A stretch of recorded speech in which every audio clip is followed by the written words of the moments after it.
Weekends. I'm Good. fine. It was a busy day. Ah. How about you? I mean, it's Tuesday now. My weekend was busy. I'm still getting this place, like, set up and stuff, so it's still a little bit, like, busy and...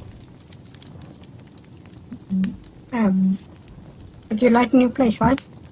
Yeah, I like it so far. I'm still settling in. Still settling in. Still getting stuff, like, the way I want it.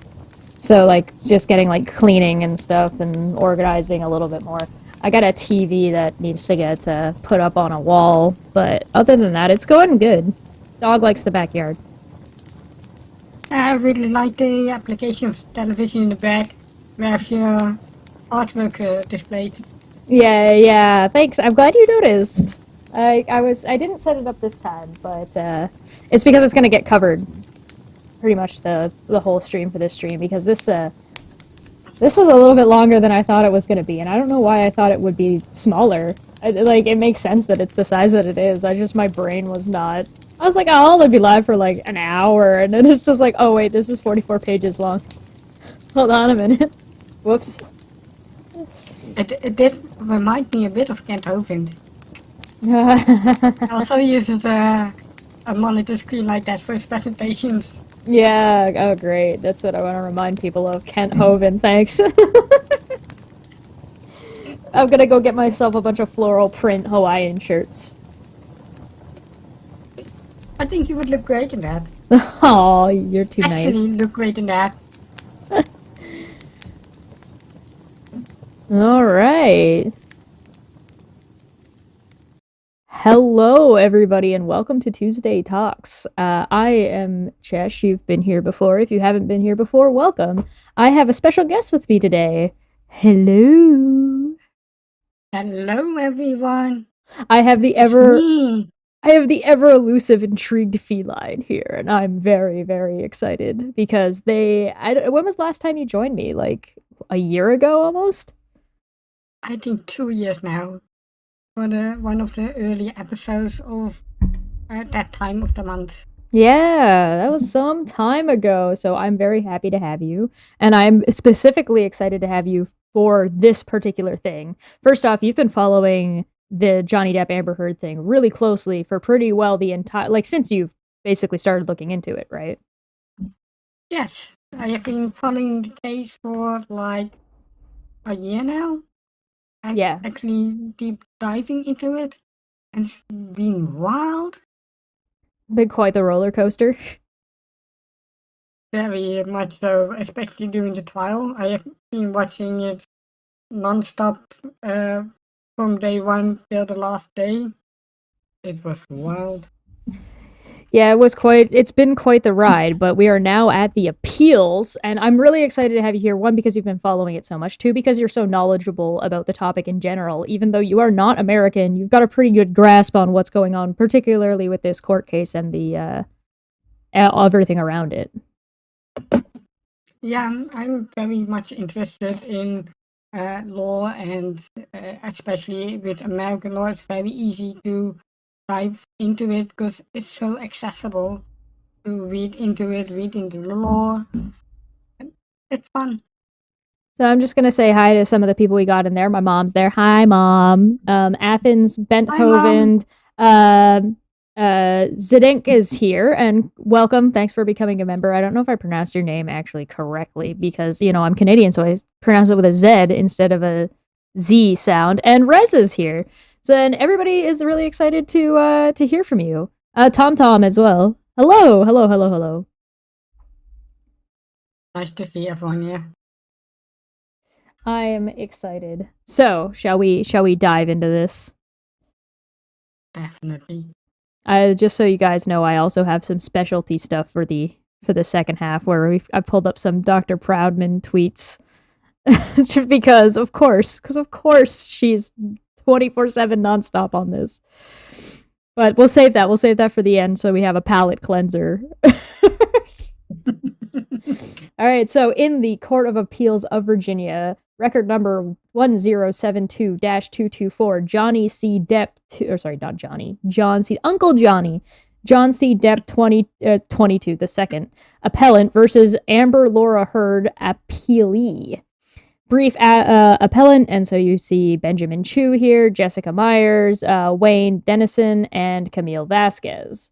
Right, and there's a few other names in here that are all mixed in. It's his same legal team that he had for the case, and that's good to see because I think Amber has had a switch, right? Yeah, Amber got an entire new team, with the exception of Waterborn, that one remained. The other one, Elaine, that one got booted off because, of course, Elaine with the mic constantly not turning on. Always be fun. But I want to make one point here. This is the appeal case of Johnny Depp against Amber Heard. Mhm. Amber Heard will file her own case, which has her as the appellant and Johnny Depp as the appellee. Yeah, it'll switch. So that those get switched. Yes. Yeah. Yeah, because Amber announced that she was going to appeal, but has still yet to file, and she got an extension on her date, which is why we haven't seen that yet. And you said, I think you mentioned earlier that she is going to get 16 points, that she's got an extended brief that she's been allotted versus Johnny Depp's team, who are working with, how many did you say? I think 6? Johnny Depp only has 3 points. 3. To others, but they all revolve around one simple, singular concept, and that is the Waldman statement. Well, shall we? Yes. All right. We've got a table of contents where I think we can kind of just, we got the Waldman statements, which, does everybody need a brief? Or do you think this is going to explain it for the most part? Table of authorities. So this is all the references, right? So this is like the context. References to other cases which has concepts or in which other matters have been settled. Yeah. They've got a lot of references. It's almost like they know what they're doing or something. Statute and rules of conduct. So, all right, statement of the case. This appeal arises from a 6-week jury trial on competing claims for defamation. Appellant Johnny C. Depp II, Mr. Depp, alleges that appellee Amber Heard, Miss Heard, defamed him by implying in an op-ed in the Washington Post, the op-ed, that he had abused her during their relationship and brief marriage. By counterclaim, Ms. Heard alleged that one of Mr. Depp's attorneys, non-party Adam R. Waldman Esquire, Mr. Waldman, defamed her in 3 statements, collectively the Waldman statements, to the United Kingdom tabloid The Daily Mail, claiming that Ms. Heard's claims of abuse were false. Ms. Heard's counterclaim originally alleged 3 claims against Mr. Depp. Record of appeal 5145-46, Mr. Depp filed. Demerer, do you know what that is? I don't know what this is. A demurrer. Mm-hmm. That is basically when the team has said, we would like to preserve this for the appeal.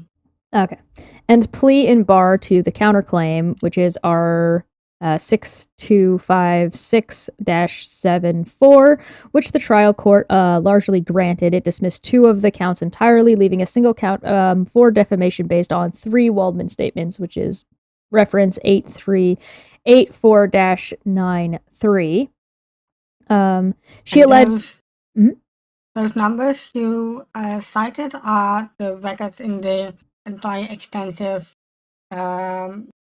like all the transcripts, but also all the pages with the evidences in the whole package. And they get just squished together and get page numbers, which makes it easy for the appeal judges to find back and read what they are referring to. Right. She alleged that Mr. Depp was vicariously liable for his attorney's statements.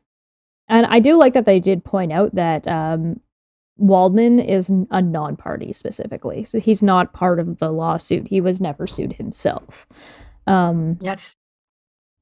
Mr. Depp filed a motion for summary judgment on the single count counterclaim, which is reference 14303 14 and 15454 64 on March 24th, 2022.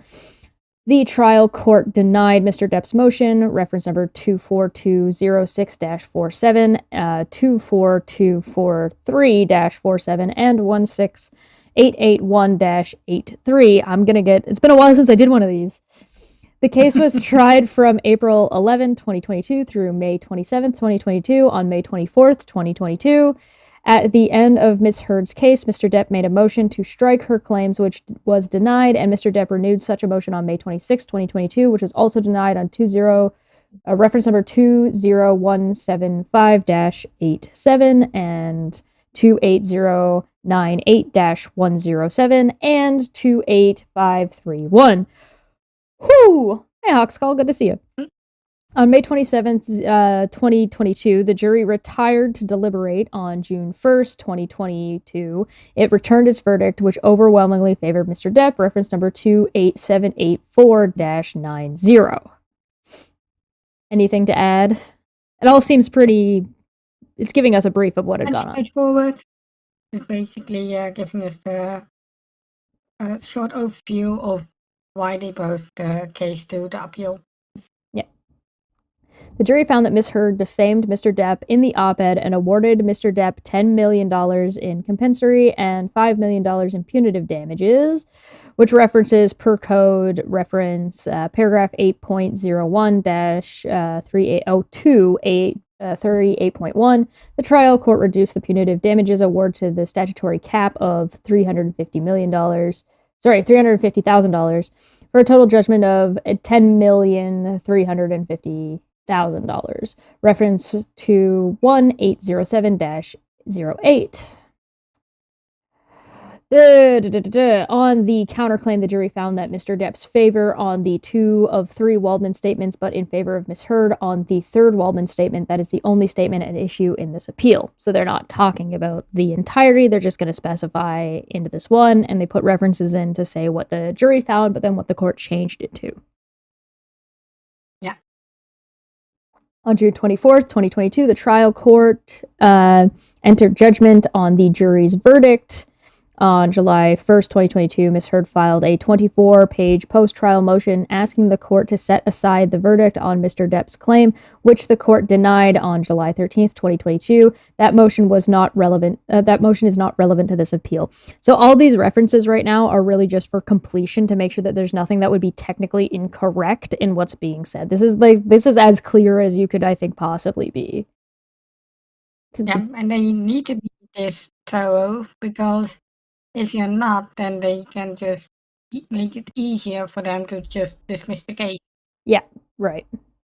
The jury's verdict, which is referenced 21807-19, Mr. Depp timely noted his appeal on July 22nd, 2022, 22601-04. That is clearly just making a little bit of a dig about Amber's constant, not putting her thing in and asking for more time and asking yada, yada, yada, yada. Introduction? Sorry, say again? Will I do the introduction part? Please do. So, the introduction. The jury's emphatic, favorable verdict on all 3 defamatory statements alleged in his complaint fully vindicated Mr. Depp and restored his reputation.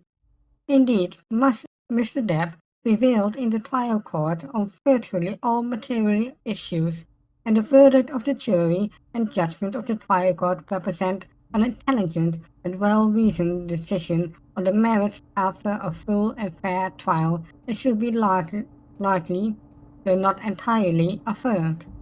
However, the trial court was confronted with a number of novel and complex legal and factual issues, and although the trial court decided the vast majority of those issues sensibly and correctly, a few rulings were erroneous. I mean, do you agree with that? I agree that on this specific issue, I agree that it actually should be put to the appeal court because, and I probably will talk about this a little bit later on as well, there are other courts in other states that have actually said that attorneys are not are Responsible. independent contractors and thus not responsible for the client should not be held responsible for what the attorney has said. So those are already affirmed in other jurisdictions. So it would make sense that it should be held up in this trial as well. Yes, yes. But it is not within the Virginia state. It has not been put to the test before. So this is a novel issue. Yeah, that makes sense to me. Okay, please continue. So, continue. Sorry, continuing on. Mr. Depp does not appeal the verdict on his claim, nor does he appeal the verdict in his favor on 2 of the 3 Waldman statements. His appeal relates solely to the Waldman statement on which Miss Heard prevailed.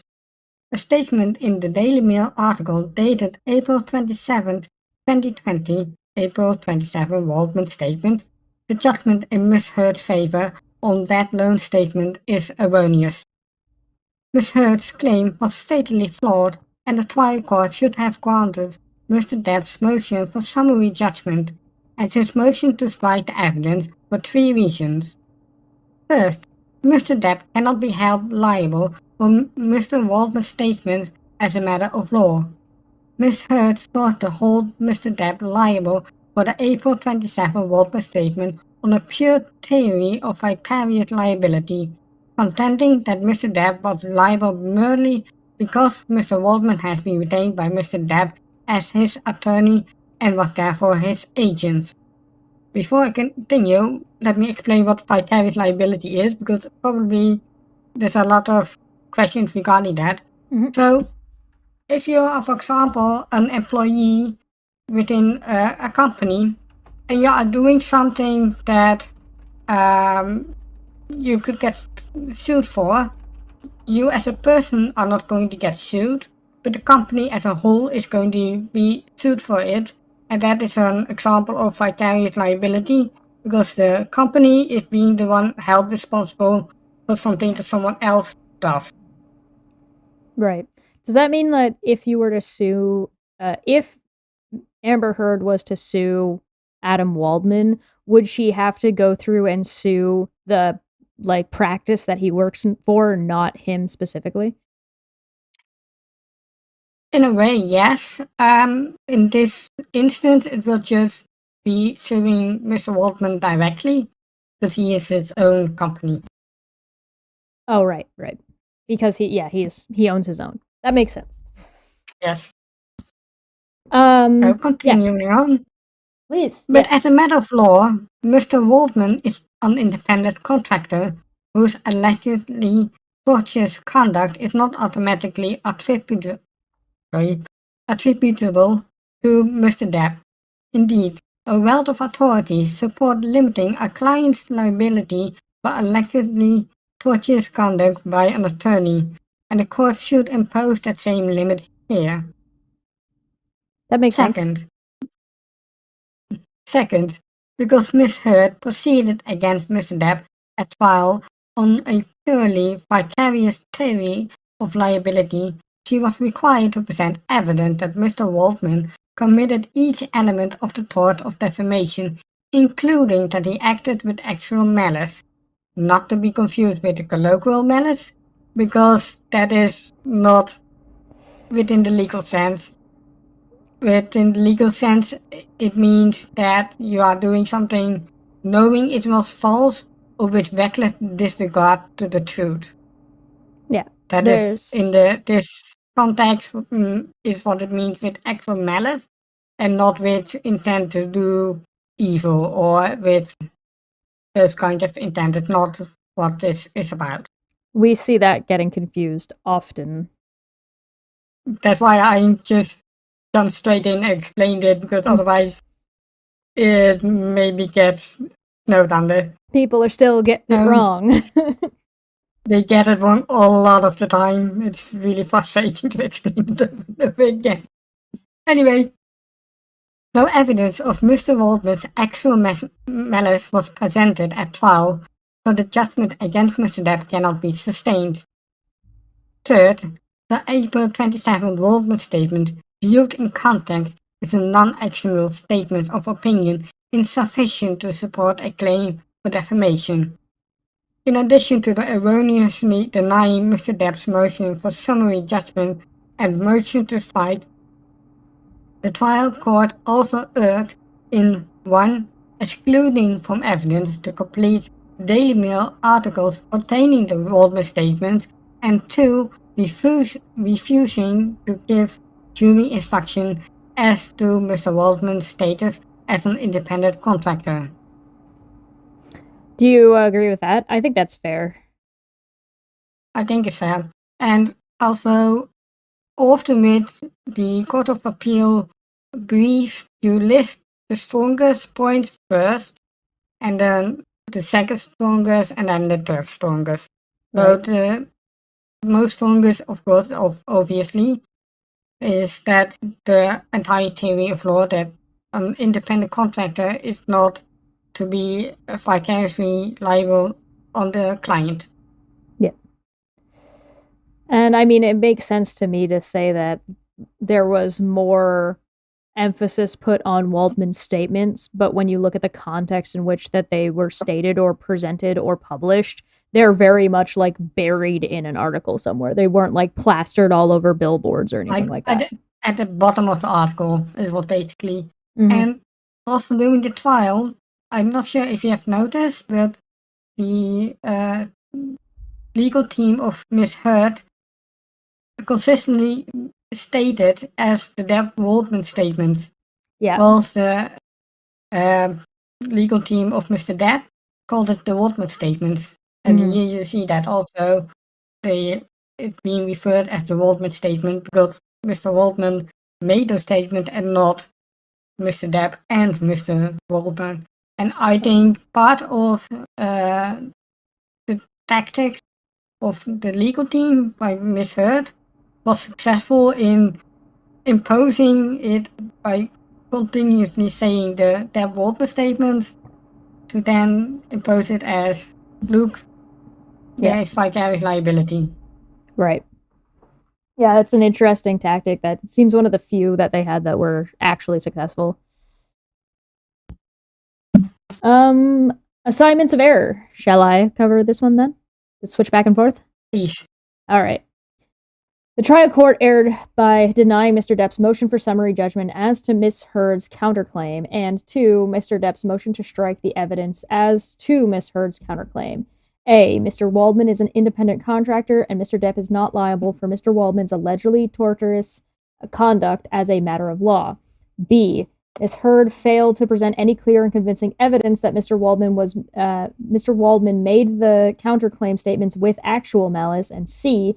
The Waldman statements are not actionable statements sufficient to support a claim for defamation. Preserved Mr. Depp's memoranda to sustain demur plea in the bar to all counterclaims reference 6256-74, 6878-85, which motion the parties argued before the trial court on October 16th, 2022, reference 23267-92, and the trial court denied on January 4th, 2021, with respect to the 3 statements that ultimately formed the basis for the counterclaim at the trial, reference number 8384-93, Mr. Depp's memoranda in support of the motion for summary judgment regarding the counterclaim, reference number 14303-14, 15454-64, which motion of the parties argued and the trial court denied on March 24th, 2022, reference number 24206-47,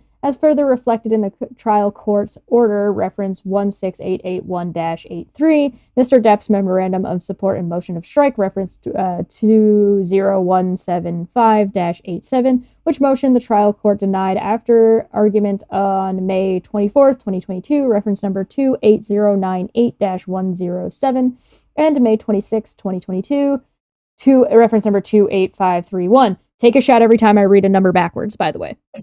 The trial court erred in refusing Mr. Depp's proposed jury instruction numbers 22, 23, and 24 as to whether Mr. Waldman was acting as an independent contractor when he made the Waldman statements preserved. Mr. Depp's proposed jury instruction numbers 22, 20 to 24, reference number 21402-04, which the trial court denied on May 20th, 2022, reference 27727-28. The trial court erred in excluding from evidence the full unredacted versions of Mr. Depp's exhibit numbers 881A and 881B and 881C, which are copies of the news articles which Waldman's statement appeared, instead of admitting only redacted versions showing Waldman's statements out of context. Preserve Mr. Depp's exhibit numbers 881A, 881B, and 881C, copies of which Ms. Heard attached to her counterclaim as exhibits F, G, and H. Reference 5186-223, which Mr. Depp argued should be admitted in their entirety, reference 27209 and 27542-43. Do you want to do the statements of fact? I will do the statements of facts. Give your voice a little bit of rest after reading all those numbers. Hey, listen, I'm used to going for 2 hours, so I'll be good. I'm good to go. Statements of facts. A. The Waldman statements. In connection with her counterclaim, Ms. Heard contended at trial that Mr. Waldman, acting as Mr. Depp's agent, defamed her in 3 statements to the United Kingdom tabloid The Daily Mail. The first Waldman statement was quoted in a Daily Mail article dated April 8, 2020, and stated that Ms. Heard had used fake sexual violence allegations and promoted sexual violence hoax. Fact. R. 5187-5198. That article also contained a general discussion of the dispute and litigation between Mr. Depp and Ms. Heard. Point 4. The article noted, for instance, Ms. Heard's lurid 300-page filing cataloging the horrific abuse she claims to have suffered at Mr. Depp's hands, R5191. And quotes from attorney adverse to Mr. Depp, R5194, the jury did not find this statement to be defamatory. The second Waldman statement was quoted in a June 24, 2020 Daily Mail article, R5213-23, and stated that Ms. Heard's allegations were a hoax, R5223. That article also included a quote from Ms. Heard's attorney that "We believe Amber and we believe in Amber," R5223, and a summary of both Mr. Depp's and Ms. Heard's sides of the dispute. The jury did not find the statement to be defamatory either.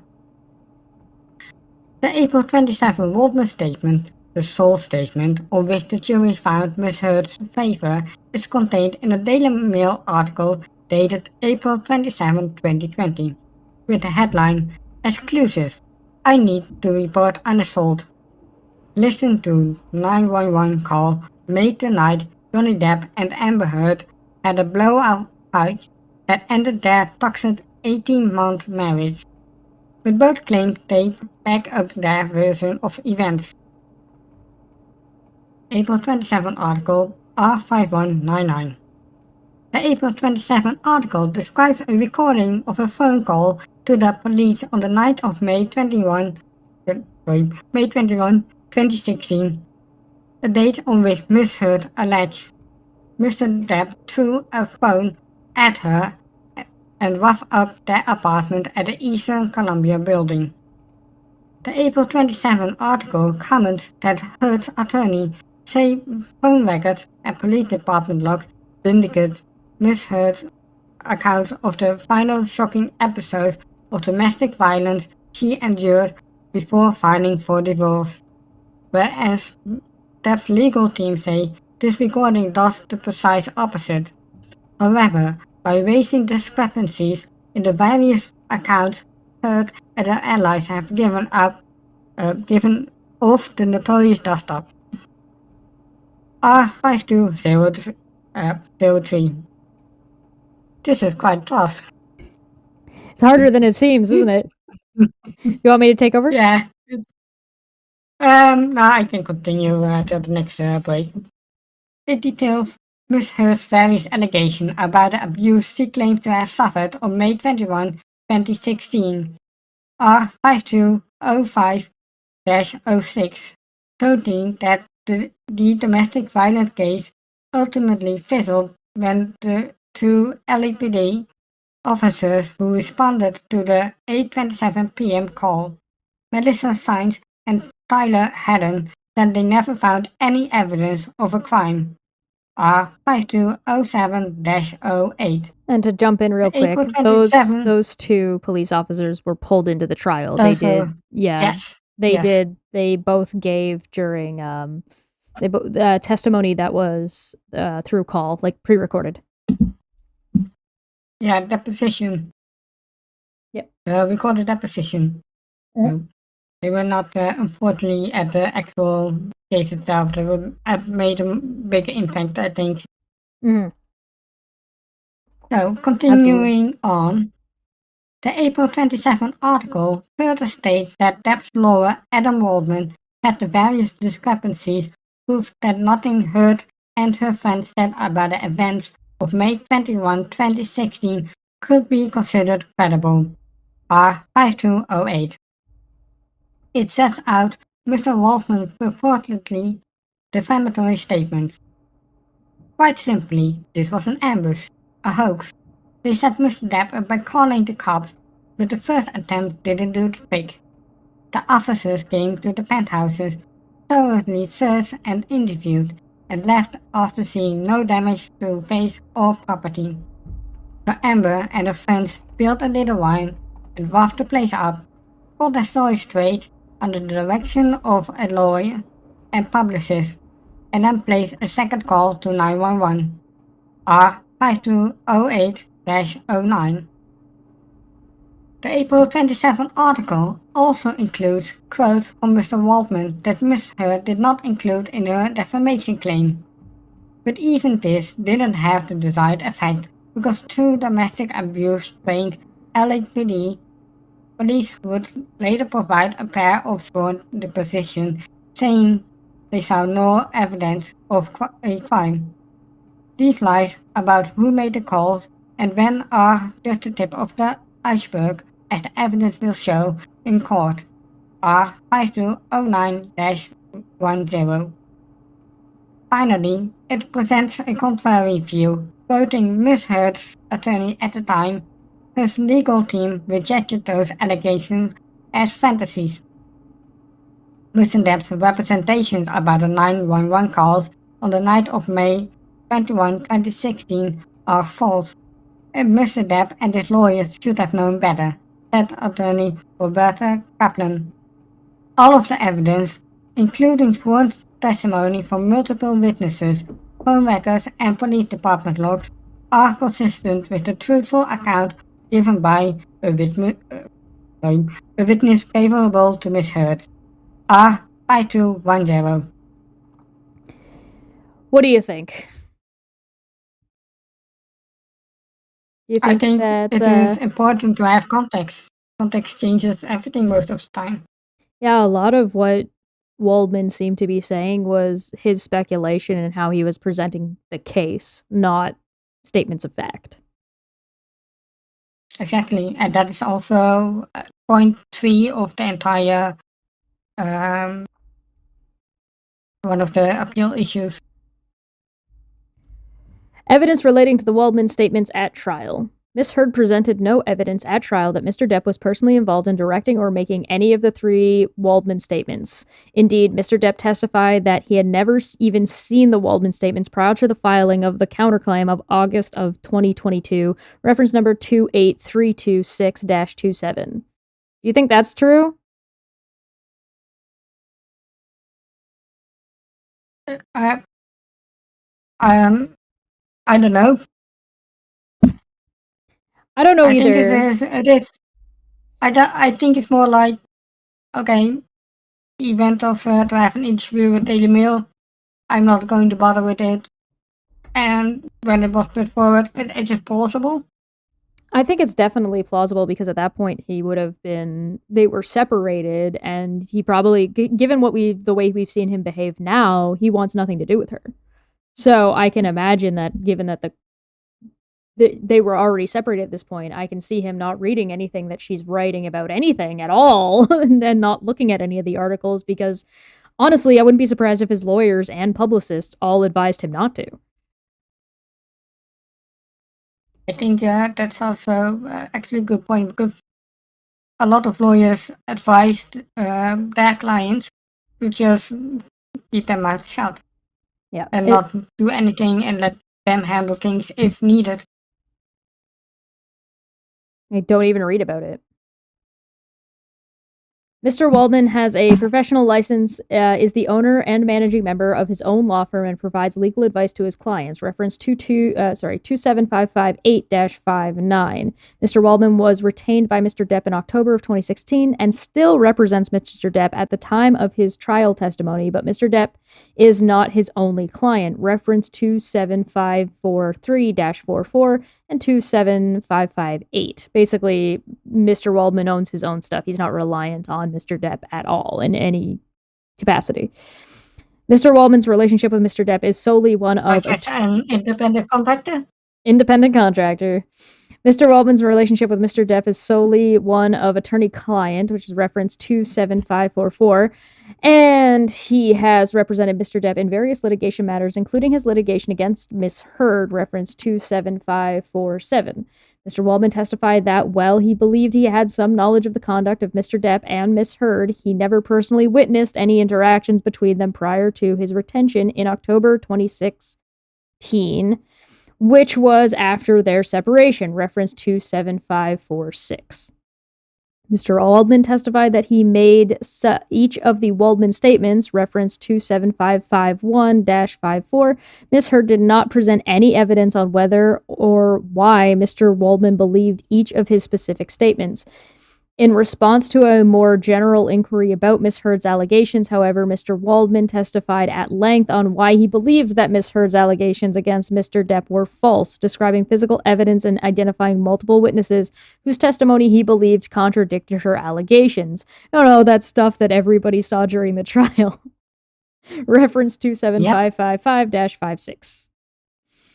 Mr. Waldman also testifies that he had filed a claim with the Los Angeles Police Department, LAPD, against Miss Heard for perjury due to her claims that Mr. Depp abused her and that he presented them with information that established her perjury, reference 27557-58.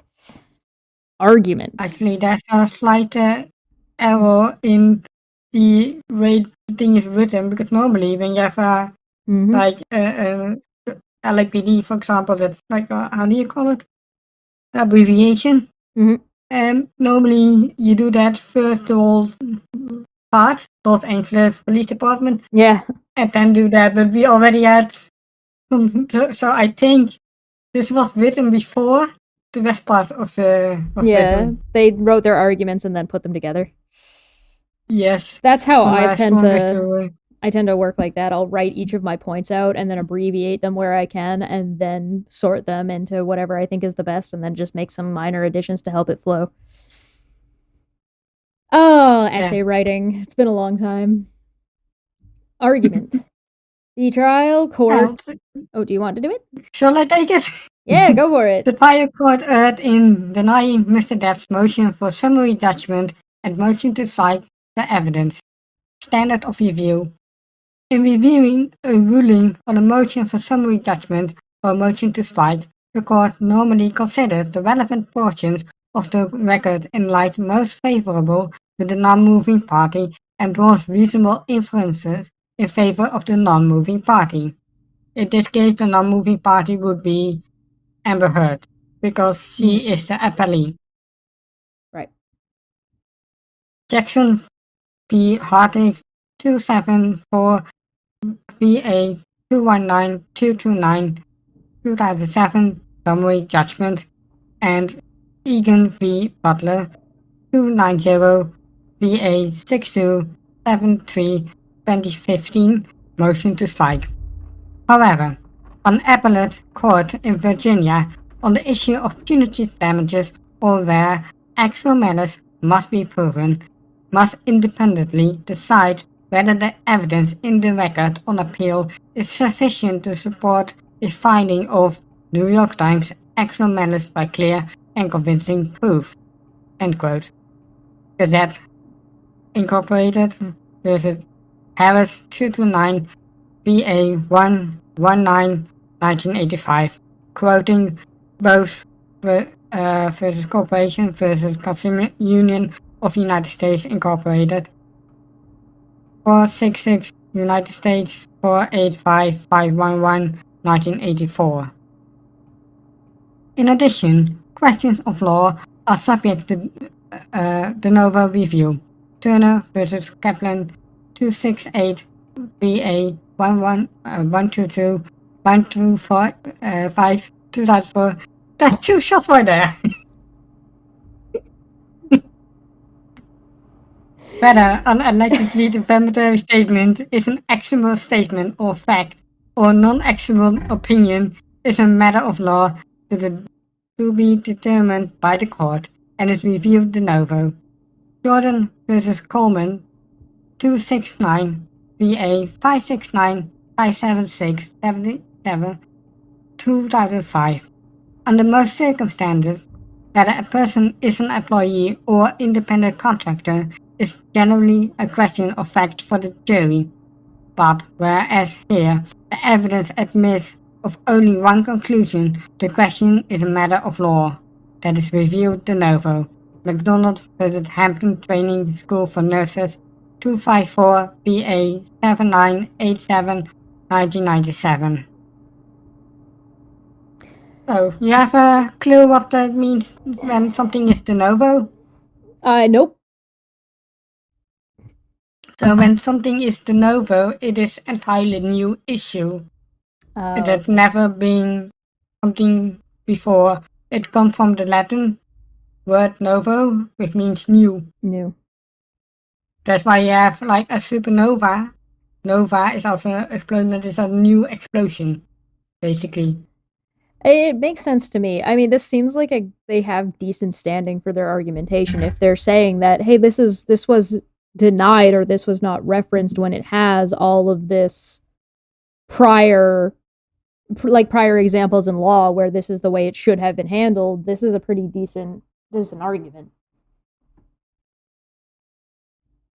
Yeah. And that's like and in this case it's about whether or not it's actually actionable to have a person that is an independent contractor to be vicarious liable. Yeah, it's definitely not. It's not like a matter of opinion. It's a matter of like, oh, the jury made the wrong decision. It's just a matter of this part of the law was just ignored. Yeah, you want actually to avoid trying to point to a jury because appeal court records don't really like to put blame on the jury. They are common people. They don't often have intimate knowledge of how the law works, how cases work, so they are given much more leeway.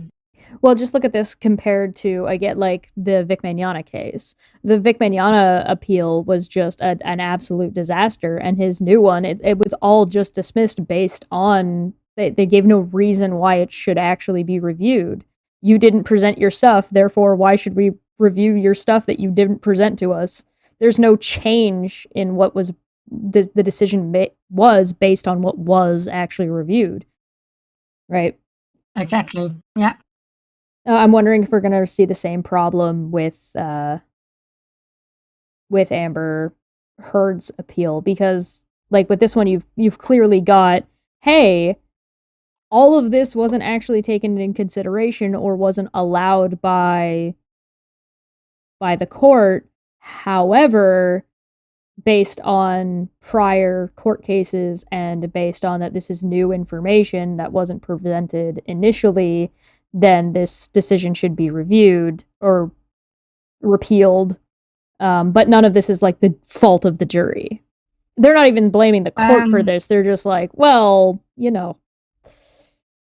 I think you misunderstood me there because when I mean de novo, it means there is no precedent. Oh, there is no There precedent. is Sorry, I did nothing. misunderstand you then. Yes. It's an entirely new matter of law to discuss. There's Mm-hmm. nothing else preceding it that shows it as being settled or having any direction. Right. Yeah. So then that ignore what I said. That wouldn't apply then. It would apply for the jury, but it wouldn't apply for the court. Exactly. Yes. Discussion. A. Mr. Waldman is an independent contractor. Ah. Miss Heard presented no evidence at trial that Mr. Depp was personally involved in directing or making the Waldman statements. And that seems like a big deal to me. It is. That seems like a big deal. Like, she didn't. And I can't think of anything off the top of my head. Because it requires showing that Mr. Waldman had knowledge of it being false or uh, acted with disregard for the truth. Oh, he And definitely didn't neither, disregard. Yeah. no, because he did an investigation. We know he had a list of 20 plus witnesses, Mm-hmm. statements from different people. He believed it to be true. He even filed a report with the police department for perjury. Yeah. So we know his intent in his mind. Based on that, it was genuine, a belief, a true belief. Yeah. It wasn't disregard. And even if he doesn't like Amber Heard, that's not what actual malice is. He can not like her all he wants Exactly. as long as he is following the proper rules and isn't just, making shit up and disregarding what may or may not be the truth. That is clearly not what he did. And if you watch his testimony, clearly he's like, no. And I think there's a lot of people out there that agree with him at this point. That, like, at the time, not many people did. And now, with the trial being as public as it was, a lot of people are on the same side. Yeah, it seems like she was bullshitting. And all those people who And that watched in her case, Mhm. in her case, Mr. Depp also had to prove that Miss Heard was malicious in the legal sense, but Right. acted with actual malice, and that was easily shown. If it's not true, she would have known it to be not true. Right. If the jury doesn't believe any of the abuse actually happened, and they come to the conclusion it didn't happen, then Miss Heard, as a first person with living all of these supposed events, should have known they didn't happen. Thereby, it is with actual malice. Right. Yeah, it So makes there you sense. can make that conclusion, there you can make that jump, but not with Mr. Waldman. Well, there's also like a degree of separation. With this stuff didn't happen to Mr. Waldman. He wasn't there, and they covered that earlier in the briefing. He talked about how he was never a witness to directly to any of this stuff. This is a conclusion that he came to after an investigation, right? This is not reckless disregard, and you can't say that, well, it didn't happen to be the truth. He happened to be incorrect, but that does not necessitate as it would for Amber. Exactly. Being wrong doesn't mean that you were actual malicious. Mm-hmm. Instead, she chose to pursue a pure vicarious liability claim against Mr. Depp, contending that he was liable for Mr. Waldman's allegedly defamatory statements simply because Mr. Waldman was his attorney. Miss Heard's proposed jury instructions on her counterclaim, which the court adopted and gave to the jury, were based solely on vicarious liability theory and did not require a finding of any conduct by Mr. Depp in connection with Mr. Waldman's statements. Reference 21467 through 21469. That claim fails on a threshold issue, whether as a matter of law, Mr. Depp can be held liable for the intentional tort of defamation based solely on statements made by his attorney is a pure agency theory. In context of vicarious liability, Virginia has long recognized the distinction between servants and independent contractors and follows the well-established rule that a principal is generally not liable for the tortious conduct of an independent contractor. Sanchez versus Medicorp Health System 270 VA 299 334 2005, recognizing that in Virginia, the doctrine of a respondent superior imposes tort liability on an employer for the negligence acts of its employee, i.e., its servants, but not for the negligent acts of an independent contractor. End quote. This is in Virginia. Inkboy for Sen said, "Okay, bye guys. I have stuff to do. Chesh, have a drink from me." I will do that. I'm gonna need one. And Thanks for stopping by.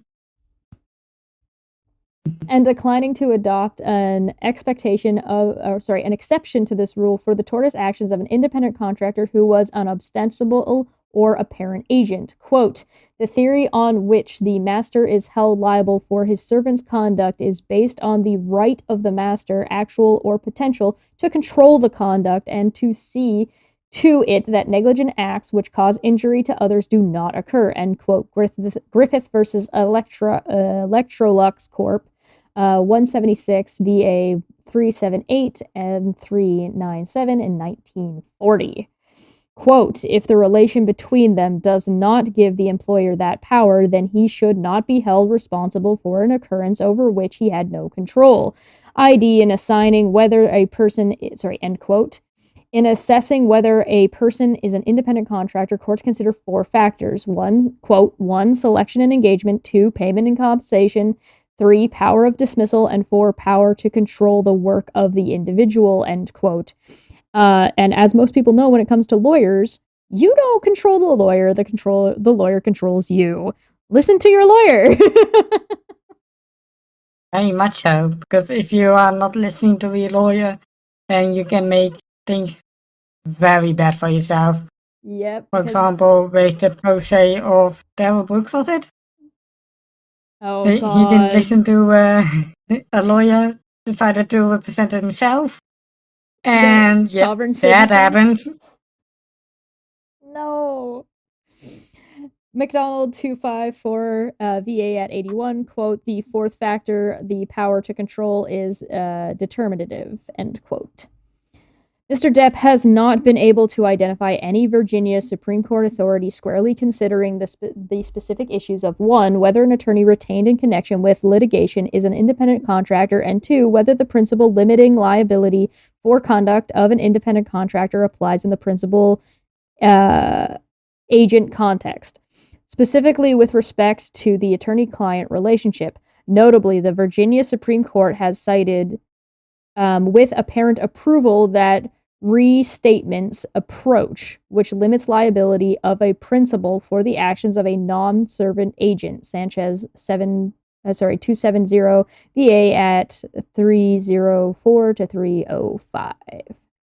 However, although other jurisdictions are not uniform, the majority rule and the rule that should be adopted by this court is that an attorney retained by a client for litigation through undoubtedly an agent of the client in the litigation nonetheless stands in the capacity of the non-servant agent.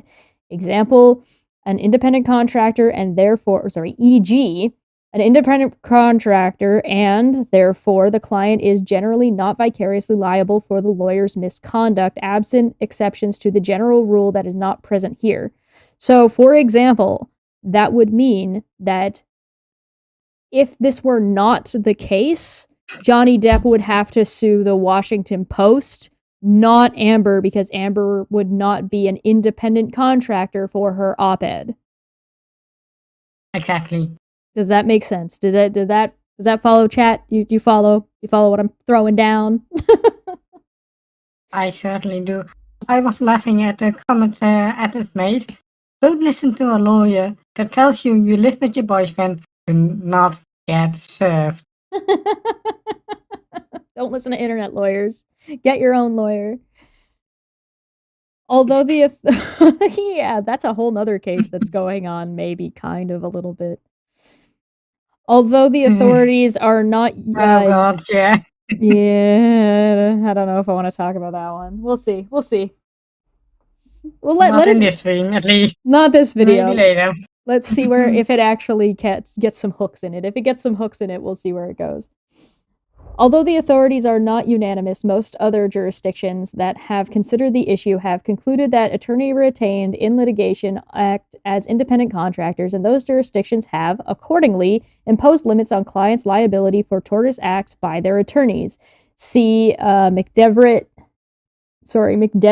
versus Wells Fargo Bank, N.A., 946 F Supplemental 2D 160 171 DDC 2013. Quote, the weight of authority provides that a client generally is not vicariously liable for the attorney's tort, absent evidence that the client directed, controlled, authorized, or ratified the attorney's allegedly tortious conduct, end quote. King versus Dalton, 895 F Sup 831 842 EDVA 1995. I mean, we kind of saw a little bit of that when it came to Alex Jones and his lawyers potentially accidentally sending all of his phone information to the opposing lawyers. Glorious to watch. It was a glorious moment to watch. Brilliant. Quote, a law firm attorney working with... actually, to bring that back to this lawsuit, when Amber Heard was on the stand saying that she gave everything to her lawyers, and then Vasquez saying, so they just didn't present your evidence? What? So that's her saying that she is not responsible for what her lawyers did after she gave them the evidence. She just gave them everything. Supposedly. Right? Quote, all law firm attorney working with a client is nonetheless an independent contractor and not an employee of the client corporation. End quote, Lynn Superior Court 180 Cal App 3D 346349 Cal Court Apt 1986. Quote, independent counsel retained to conduct a litigation in the court act in the capacity of independent contractors, Plant versus Trust Co. of Columbus 310 SE 2D4 God 745746 GA app at 1983. Quote. So many references. That's how you know you have a good argument. I think you got like another 3 pages or something. Oh my god. Under traditional master-servant law, the attorney was an independent contractor. Ellipses. We think the unique attorney-client relationship should not be analyzed merely with reference to ordinary agency law. A general retention of an attorney to do all things necessary to pursue a claim or defense should, in legal contemplation, mean the attorney has authority to do all things legal and proper, not otherwise. We will not presume a direction or authority or permission to commit a tortious or illegal act. It inheres in the usual attorney-client relationship, the usual one. Yeah, meaning that the assumption is that Mr. Waldman was doing his conduct properly and not with actual malice. That should be the assumption, the presumption of proper conduct. Of course. Yeah, basically. So you'd have to, basically that just means that you'd have to go out of your way to show that this was the case and prove that this is the case, not just assume otherwise. Exactly. Innocent until proven liable in this case. Vicariously liable. Horwitz versus Hollibird and Roots 816 NE 2D 272 279. Ill? It's gonna be whatever. 2004.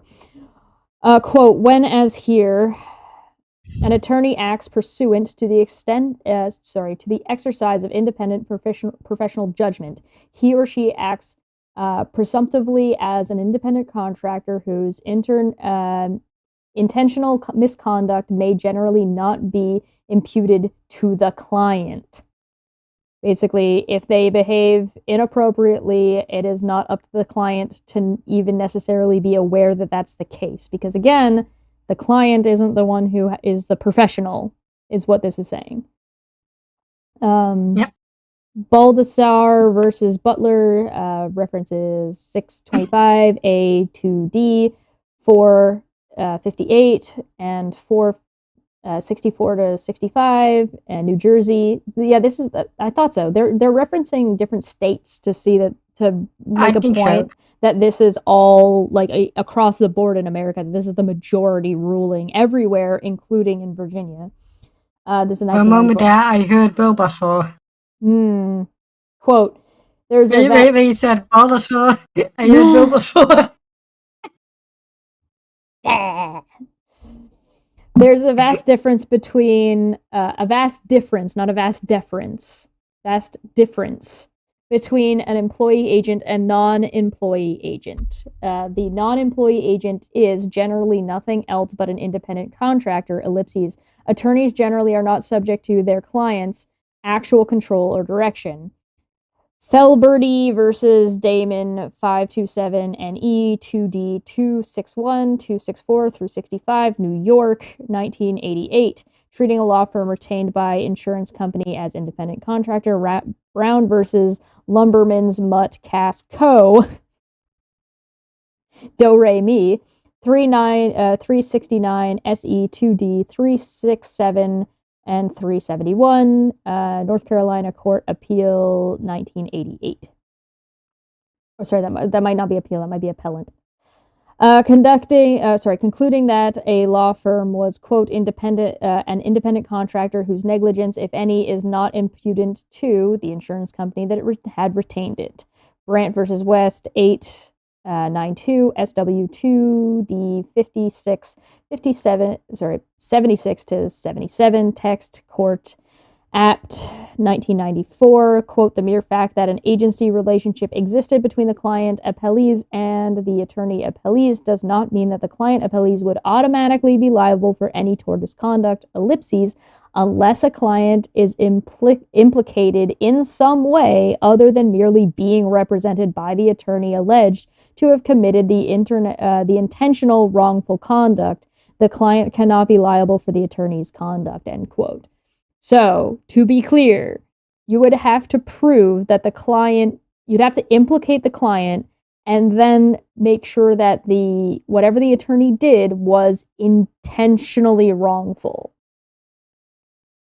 And cannot be implicated merely by the relationship of being attorney-client. Yep. There are sound reasons why multiple jurisdictions have concluded that vicarious liability should have limited application in the text of the attorney-client relationship. Lawyers, as legal professionals, typically are not subject to their client's control with respect to the manner in which they provide their services. It's like you're not controlling the brushstrokes when you commission an artist, right?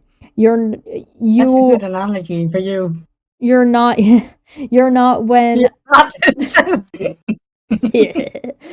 when you're constructing a house and you say you own a property and you're bringing in contractors to build the house, if something is out of code when you've gone and hired those professionals and the city comes in to inspect the house for whatever reason and something is out of spec, you're responsible to a degree, but if you hired the professionals and they gave you certificates and those electricians or those construction workers did not follow the code, they're the ones that get in trouble, not you. Yeah, but do have to provide evidence that they are the ones that you indeed have contracted for that specific job. So that is the responsibility that you have. Well, you don't expect everybody to be a professional electrician. You don't expect everybody to be a professional plumber, right? So when you become a professional in those fields and you take on that job, you take on that responsibility. So the same thing applies to a lawyer. Exactly. If clients cannot control the details of their attorney's work, it makes little sense that clients should nonetheless be held accountable for their attorneys. Yeah, that makes sense. Should not be held accountable for the attorney's tortious actions. See, Example It's given. Bulbasaur again. 625A2B. We're going to call it Bulbasaur now. Yeah, that's just happening. 465, quote, attorneys generally are not subject to their client's actual control or direction. Indeed, most clients have an attorney because they are unfamiliar with the law and want an attorney to guide them through the intricacies of that field.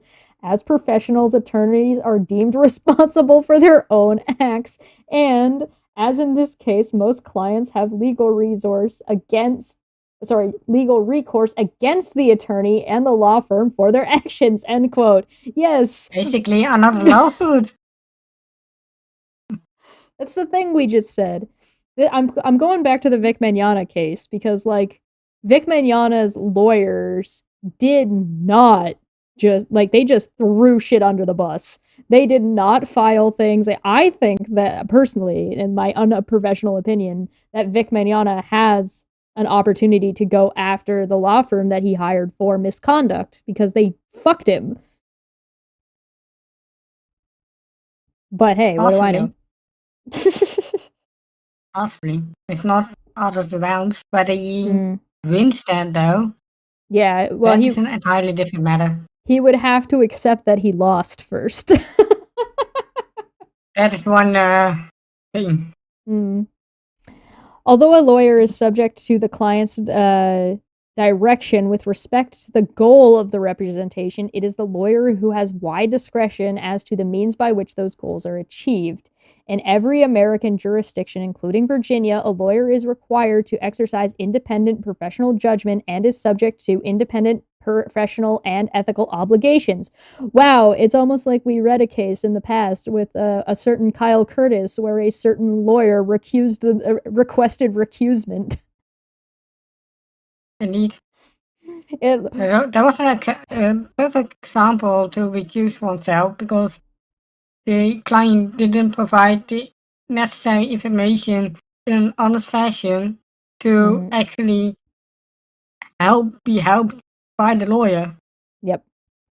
C, VA Rules of Professional Conduct, VRPC Rules 1.2, quote, a lawyer shall abide by a client's decision concerning their objectives of representation, ellipses, and shall conduct with the client as to the means by which they are pursued. It's the same thing as with a doctor. A doctor is, you become the client of a doctor, but the doctor is not going to do shit that goes against their professional ethics. They have rules and expectations of what they are and are not allowed to do. You can't just walk up to a doctor and say, cut my head off. Like, they're not going to do that. And 2.1, quote, in representing a client, a lawyer shall exercise independent professional judgment and render candid advice, end quote. This is not legal advice.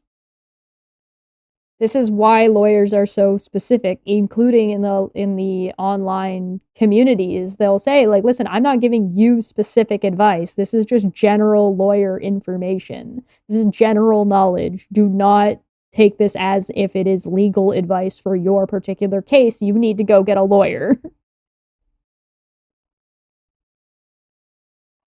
Further, a lawyer is prohibited from advancing frivolous arguments. Yeah, advancing frivolous arguments on behalf of a client. Cough, cough, Kyle Curtis, cough, cough. VRP Rule 3.1, a lawyer has a duty of candor to the court and is permitted to refuse to present evidence on behalf of a client that the lawyer, quote, reasonably believes is false. Cough, cough, Kyle Curtis, cough, cough. Papers that I was served. And perhaps Amber Heard, because Amber Heard said, I'm going to get everything handed over to my lawyers. But where is it? Dun, dun, dun. VRP Rule 3.3. A lawyer is, in sum, required to exercise professional expertise beyond that of a typical client. See VRPC Rule 1.1. Quote, a lawyer shall provide competent representation to a client. I mean, is Elaine gonna get sued after this? Competent representation? I don't think so, because I don't think so, because during the trial she was fervently defending Miss Heard in Yeah. basically all possible manners, even Yeah. really skirting with professional conduct, Yeah, she definitely was but in trying a her way best. defending the client. Yeah. So that I don't think if Miss Heard would sue Elaine Braddock, I don't think she would win. Yeah, I agree. Competent representation requires the legal knowledge, skill, thoroughness, and preparation reasonably necessary for the representation, end quote.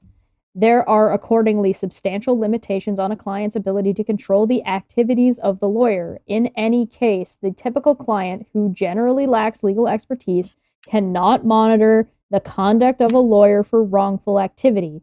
As a client's agent, a lawyer's conduct may be binding on the client with respect to positions taken in litigation or in a business transaction, but to hold the client liable for an attorney's intentional tort goes a step too far and is fundamentally inconsistent with the logic behind independent contractor principles of limited liability. Sanchez 270 VA at 334. Here, Basically, Mr. Depp would have to recognize and see the Daily Mail recognize, hey, this is something that goes too far. How would Mr. Depp do that? How could he do that? well, considering during the trial he learned what hearsay was, I feel like he wouldn't have understood tort law. Basically, he caught on Sable quite quickly, so maybe he would perhaps be a good lawyer. Maybe if he took the time to study that, if that was something he was interested in. Here, the evidence established that Mr. Waldman was retained by Mr. Depp to act as his attorney and that he had acted in the capacity in several litigation matters, including the initial stages of Mr. Depp's litigation against Miss Heard, reference 27543 44 and 27547. Other facts that underline Mr. Waldman's role as an independent contractor only are that he is the managing partner of his own firm, has clients other than Mr. Depp, and offers legal advice services to other clients. Reference 27558-59. Ms. Heard presented no evidence that Mr. Depp was professionally involved in directing or making the Waldman statements. In fact, the uncontroverted evidence was that Mr. Depp never even saw the Waldman statements prior to seeing Ms. Heard's counterclaim in August of 2022, reference 28326-27. Accordingly, the premises of Miss Heard's counterclaim is that Mr. Depp is liable for Waldman statements for no other reason than Mr. Waldman is his attorney. No one appears to dispute that Mr. Waldman did not act in any capacity for Mr. Depp other than his attorney. Reference 27544-45 to 75447. As Mr. Depp's attorney, Mr. Waldman should be considered an independent contractor whose tortious activity, if any, cannot be impugned to Mr. Depp without some other proof of direction or control. This was brought up in trial by Johnny Depp's team. And it wasn't really, I think they're right. I don't think Rottenborn or Elaine said or did anything about that. The uncontroverted evidence established that Mr. Waldman was only an independent contractor for Mr. Depp as a matter of law. Therefore, Ms. Heard cannot hold Mr. Depp liable for any of the Waldman statements, and the trial court erred in denying Depp's motion to strike the counterclaim. B. That was just A. Yo, that was a big one. Yo, bro. Perhaps time for a break?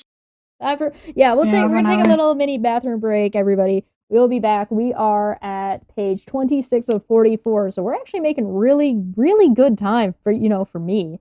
Usually, like, I'm all over the place. So yeah, we're gonna take a quick break, go to the bathroom, get yourself a drink, and we will be back shortly.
Hello, it's me. I have returned. Just in time, too. Feline. It as well. Hey, we made it back at the same time. That never happens. Whew. I was already there. I just need Oh, some water. So you beat me to it, I see. it's like 5 steps to the sink, and I have some water and 5 steps back. I had to pee. That takes more time. A little bit. Okay. Miss Heard presented no evidence of Mr. Waldman's actual malice. Do you want to do it or you want me to do it? Shall I take it? I shall do it. I'm going to give you some rest. It's a long bit, I know. So a couple of pages. Yep. Anyway, Here we even go. if the court were to conclude that Mr. Depp could be held liable for Mr. Waldman's allegedly tortious conduct, the trial court nonetheless erred in denying Mr. Depp's motion for summary judgment and motion to strike because Ms. Heard failed to present evidence to establish one of the required elements of defamation. Specifically, Ms. Heard failed to present evidence that Mr. Waldman acted with actual malice when he made the April 27th statement. As noted above, Ms. Heard chose to pursue a theory of vicarious liability against Mr. Depp at trial. She did not ask the jury to find that Mr. Depp was directly involved in making the Waldman statements, nor did she present any evidence that would permit that conclusion. Vicarious liability is, quote, liability for the tort of another person, end quote. See Dobbs et al. Dobbs Law of Torts, paragraph 425. To the addition. See also Hughes vs. Doe 273 VA 4548 2007. Quote, the crux of responded superior liability is the finding that the employee was negligent. This word always trips me up. Negligent. Negligent.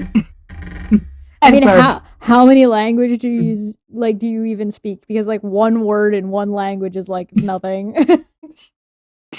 I speak like 6 languages and Working on learning the a 7th or Yeah. something. So, but also makes it sometimes harder to speak some words because you speak multiple languages in different ways. Yeah. And then when you have to, some words you just skip over Or because of putting that. yeah, or putting the wrong syllable. For example, Yeah. syllable. Yep. A vicarious claim, therefore, cannot proceed against an employer or principal absent a showing that the agent or employee committed a tort. Parker versus Caroline, Clinic 296, VA 319332, and .3, 2018. Quote, vicarious liability is liability for the tort of another person. It necessarily follows that the claimant cannot make a vicarious liability claim against an employer without first proving that the employee committed a tort within the scope of his employment. End quote. Alteration in original. Quoting Dobbs, Law of Torts, paragraph 425. See also Mobile Oil Corp versus Brentford 648 SO2D 119121, Florida 1995. If the agent cannot be held liable, neither can the principal because there is nothing to impute. End quote. As a natural consequence, it is well settled in Virginia that where master and servant are sued together in tort, and the master liability, if any, is solely dependent on the servant's conduct, a verdict for the servant necessarily exonerates the master. End quote.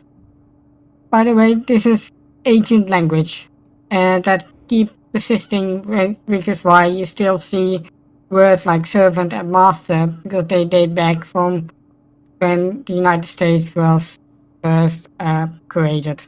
Yeah, going back and trying to change all of the language in law would be really, really complicated and ultimately unnecessary. So it would just be a logistical nightmare. Will be annoying, at least.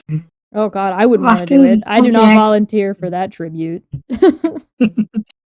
Me neither. Western Pontiac Corp. versus Elston 236 V8 152 156 1988 and Winter Queen Partners Incorporated versus McQuire Woods LLP 280 VA 374 378 2010.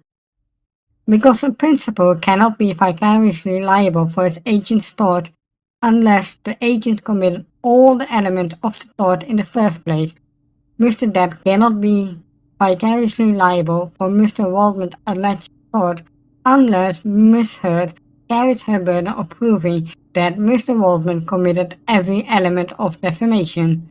1. Publication of 2. An actionable statement with 3. Requisite intent.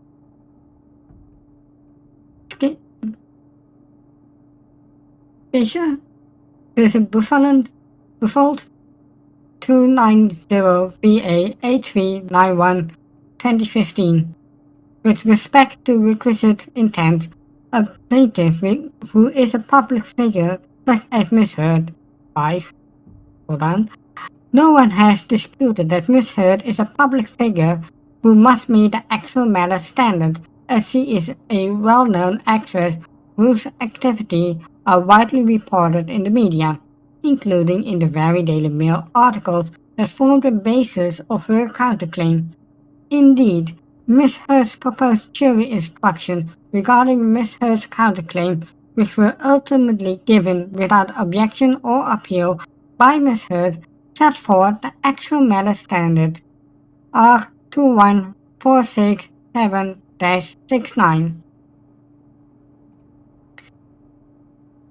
So, such as Miss Heard must prove that a false and defamatory statement was made with, quote, actual malice, end quote, i.e., subjective, quote, knowledge that it was false, or with reckless disregard of whether it was false or not, end quote. New York Times versus Sullivan 376 US 254 279-80 1964. Yeah, I really don't think anybody's arguing whether or not Amber Heard is considered a public figure or not. If they try, could you imagine? Could you imagine if they tried to now argue that and be like, "What is she's not that famous. She was only like they only tried to compare her to Jason Momoa in her breakout part." Yeah, yeah. Ugh. Ugh. I imagine that she wants to be invisible now after all this shit show, but I don't think she ever will be non-public person. Yeah, I don't know. It's hard to say. Just judging by her behavior from what I've seen, I think she probably struggles with not being the center of attention in her vicinity, at least. Especially with all the media trying to show where she is at the moment, and then she also allegedly is stateless, meaning she is not in any United States domiciled. Yeah, that's you mean going full sovereign citizen? No. Not entirely sovereign citizen. There is some aspect of this that is true, but it's not applicable to her. Right. There is general law that makes it applicable, but it's not applicable to her. Right. I mean, the same way as her being like, "Oh, Amber Heard is all victims." No, she's not. The stuff that's going on with her is not the way most victims go through their things. And she's not a victim anyway. So you go through She's this. Not a victim anyway. Right. Like most victims of domestic abuse are not writing op-eds in the Washington Times about their exes, right? Especially not writing emails wherein you are trying to directly implicate a specific person. the instruction not to do that, and then Mhm. still do it in some way. Yep. Wow. Go figure. Anyway, in order to establish actual malice, a plaintiff must demonstrate by clear and convincing evidence that the defendant realized that his statement was false or that he subjectively entertained serious doubt as to the truth of his statement. End quote. Jackson 274 V8 at 228, quoting Jordan 269 V8 at 577. Importantly, actual malice is a subjective standard that examines the actual belief of the person publishing the defamatory statement at issue. Consequently, actual malice is not measured by whether a reasonably prudent man would have published or would have investigated before publishing. End quote. St. Amant versus Thompson 390, United States 727 731 1968. Whether, quote, there must be sufficient evidence to permit the conclusion that the defendant in fact entertains serious doubt as to the truth of his publication, end quote. Item, emphasis added. See also Senadora House Incorporated versus Counter 245 BA 320 324 1993. Quote, the evidence must establish that the defendant had a high degree of awareness of probable falsity. End quote. Sorry? Well, that would apply to Amber, right? That's what you had said before in saying that Yes.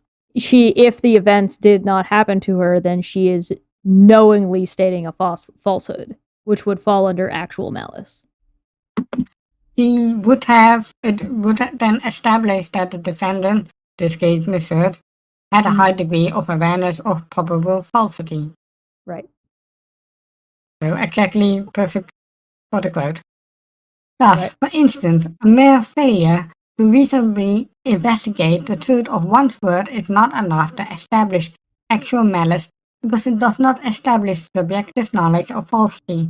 Indeed, quote, in the context of actual malice inquiry, a duty to investigate the accuracy of one's statement does not arise until the publisher of those statements has a high degree of subjective awareness of their probable falsity. End quote. Jackson 274 V8 at 230. So, for instance, the Sun article. The article in the Sun that called Johnny Depp a wife beater was shown in court in the UK to be not responsible for whether or not it's the truth because they did a reasonable amount of research and what was reasonable to be believed by Miss Heard in the context of that court. Now, that court is obviously different because it is UK court, and there are some things that are questionable in the handling of that case, but that's neither here nor there. Questionable. Yeah. Because the judgment is just one hot mess. Yes, it is. People are trying to defend it, and I'm like, but there are aspects that within that judgment that just contradict each other, and it's like special pleading or apply to this but not apply to that. Yep. It's very suspicious. Yeah, there's also like some connections that have been drawn between Amber Heard and the judge, and people have criticized saying that the judge should have recused themselves because of their connections. So there's a lot of things that are questionable and can be debated about that case, but at no point does that case state whether or not Johnny Depp beat Amber Heard. All it states is that the Sun was in the clear for defamation because they did research and therefore there was no actual malice because they did their research. They just came to presented a conclusion that is incorrect. And based on their research, they had the statistical probability that it in fact occurred. Sure. Yep. Because that is also what in the judgment is a very high probability that it occurred. Yep. But that's just statistical, and with this new lawsuit in Virginia, Yeah. it's shown to be not the case. It's not a judgment of the actual truth of the matter. It's just a judgment about whether or not the Sun did enough research to justify what they had said to not be held liable for actual malice. Exactly. So, moving on. Thus, to succeed on her defamation claim against Mr. Depp, Ms. Heard was required to establish by clear and convincing evidence that when Mr. Waldman made the Waldman statements, he either knew that they were false or he subjectively had a high degree of awareness that they were probably false. Shenandoah, Clubhouse 24538 at 325, quote, clear and convincing evidence, end quote, is, quote, that measure or degree of proof which will produce in the mind of the trier of fact a firm belief or conviction as to the allegation sought to be established, end quote. Judicial Inquiry and Review, Common of Virginia versus Waymack 284 VH 527-534-35, 2012. Just to point out as well, like there's a reason why Dr. Charlotte Proudman, who does law in the UK, will always put wife beater in quotes. Every single time she will put wife beater in quotes. And the reason she does that is because she knows exactly what she's saying. And she knows enough about the law to know that to do otherwise would hold her responsible for bullshit.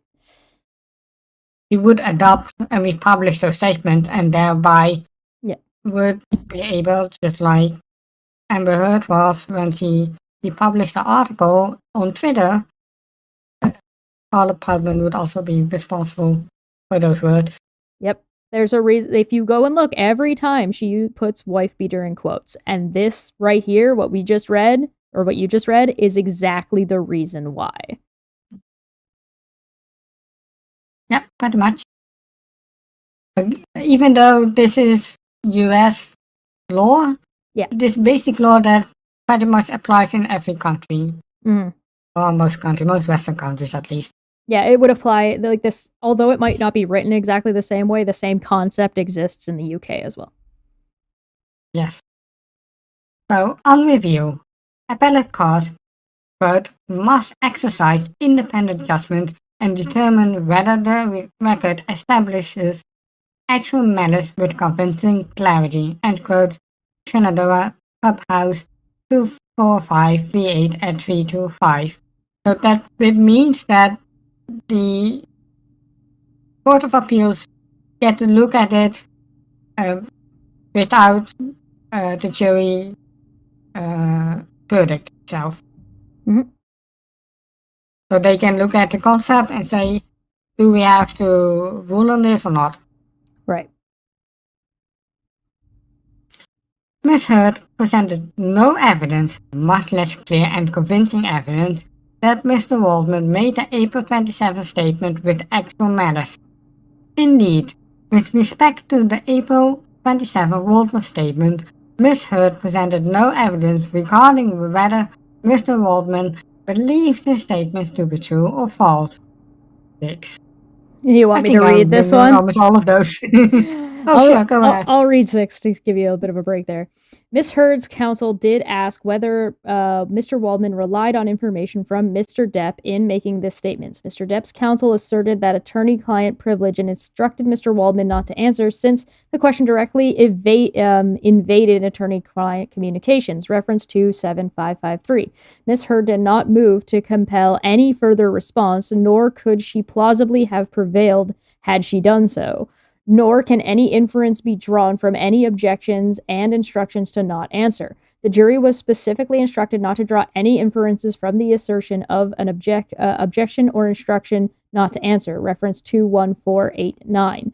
Another instruction is not the subject of Ms. Heard's appeal. And, of course, no adverse inference arises from the mere assertion of the attorney-client privilege. See e.g. nor what is that? Brimis? Answer. Brimsey? System. Answer. I think it's It's German, so that will be German. Bremse. I think it's German I mean, originally. look at the next line. I think it's German. All right. Nur Bremsesysteme für Lastfahrzeuge. Jimbe is a Yeah. Danacorp 383 Federal PD 1337 1344 Federal Circuit 2004. Quote, No no adverse adverse. inference shall arise from invocation of the attorney-client and/or work product privilege. End quote. There Not we that handy go. to know German. Yeah, handy dandy. Anyway, all evidence adduced at trial pertaining to Mr. Waldman's statement of mind when he made the Waldman statement shows that Mr. Waldman believed these statements were true. Mr. Waldman testified at length, for example, about why he believed that Miss Heard's allegations of abuse were false, citing testimony from multiple witnesses that contradicted Miss Heard's account of events, including discrepancies in Miss Heard's own story. R27555-56. In fact, Mr. Waldman testified that he had filed a claim with the LAPD against Miss Heard for perjury due to her claims that Mr. Depp abused her, and that he presented them with information that he believed established her perjury. R27557-58. Since Miss Heard presented no evidence that would permit the jury to find by clear and convincing evidence that Mr. Waldman subjectively knew that his statements were actually or probably false, the trial court erred in denying Mr. Depp's motion to fight the evidence, and the judgment in Miss Heard's favor on April 27. Waldman's statement must be reversed. There we go. I mean, I agree. This makes sense to me. It seems to me that they have a strong case at the very least. And this is just the first two, right? We're on the third one now. Yeah. But don't forget, it's also very unlikely in general to get something overturned. Right. But in that aspect, there is a decent chance that it does get overturned. So that is a big deal. In context, the Waldman statements are not actionable. Even if the court believed that Mr. Depp could be liable for Mr. Waldman's statements, Miss Heard's counterclaim for defamation is still fundamentally defective because, read in context, the April 27th Waldman statement is not an actionable statement of fact. The trial court thus erred in not granting Mr. Depp's motion for summary judgment and motion to strike the evidence. Quote, pure expression of opinion not amounting to fighting words cannot form the basis of an action for defamation. End quote. Chavez versus Johnson, 230, Virginia 112119, 1985. Internal citations and quotations omitted. Quote, the First Amendment to the Federal Constitution and Article 1, Section 12 of the Constitution of Virginia protects the right of the people to teach, preach, write, or speak any such opinion, however ill-founded, without inhibition by actions for libel and slander. Conversely, however, quote, there is no constitutional value in false statements of fact. Gertz versus Robert Welsh, Inc. 418 U.S. 23340 1984. Okay, so you caught me giggling. Sorry, I started laughing about this specifically because Amber Heard's team tried to bring up freedom of speech as an argument, but freedom of speech is not. This covers that. This covers that entirely. Freedom of speech is not does not cover libel or slander. Mm-hmm. Thus, in an action for defamation, a court must resolve as a threshold matter whether, quote, an alleged defamatory statement is one of fact or of opinion. Thurp versus Sanders, 2737, SE 2D 890893, VA 2013. And just to address Jack's Law, because I think they're asking an interesting question, like, why does anybody care? The short answer is that there was a lot of shenanigans that the mainstream media pulled during this case, as well as a lot of male victims out there that felt vindicated by what's happened in this case. And I think that's why a lot of people care. They care because it's changing and addressing sort of prejudice in people's minds, whether it be a positive prejudice towards the mainstream media or whether it be a negative prejudice towards women or male victims in any regard. It definitely has upset a lot of people who have been part of the Me Too movement and a lot of people who have been through stuff like this, and seeing this play out in court has rightfully upset them in lots of different ways. So I think that's why people still care about it. Part of why I'm covering this today is because, one, it's great to have the opportunity to have Feline with us, but two, because I want completion for this. This is an unconcluded case at this point, as long as the appeals are still going. So I think it's important to look at what Johnny Depp's appeal actually is and if it's going to have any merit, and then compare it to what we end up seeing from Amber Heard eventually. Just because I think the justice position between the two is going to be funny. I think it's going to be funny. I get a giggle out of it. So, Feline, did you have anything to add to that? Yeah, I just sent you a link from a recent article that actually showcases the absurdity of the media, what they are doing now. Oh God! And if you just show it, it's up. It's up. Just the headline alone is already insane of a headline. SOAR winner Johnny Depp appeals $2 million granted to Amber Heard in defamation trial. Amber Heard, Johnny Depp, the trial that never ends. SOAR winner. Yeah, just the title. Yeah. The title that is the kind of shenanigans that happens currently in the media regarding this trial. And it's not like a sore loser Amber Heard that appeals 10 million. Yeah. For some reason. Yeah, that's a yikes. That's a yikes for me, dog. Let me just reframe this. Just an example to show Jack's law on the absurdity of the media, because that one was from 4th of November. Yep. So that's just from the other day, last week. Jack's law also said, so a shift in how we're going to enforce the law across the map. In a way, yes. A lot of times women can get away with abuse because they're assumed to be the victim all the time.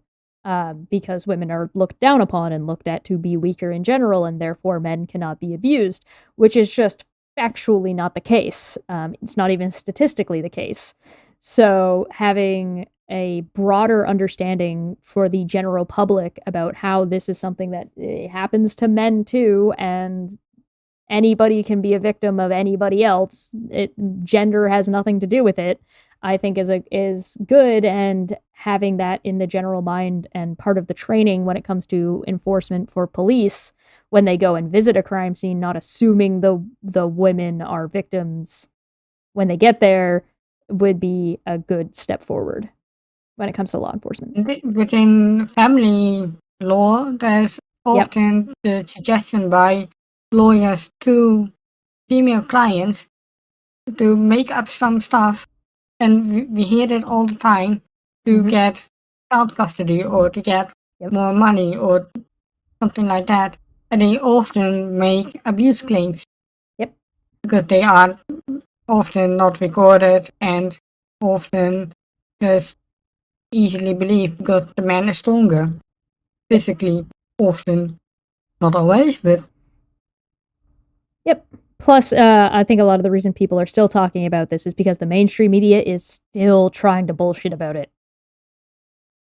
Yep. No, the people matter because it's a jury. So that's just not the case. At least in this case in particular.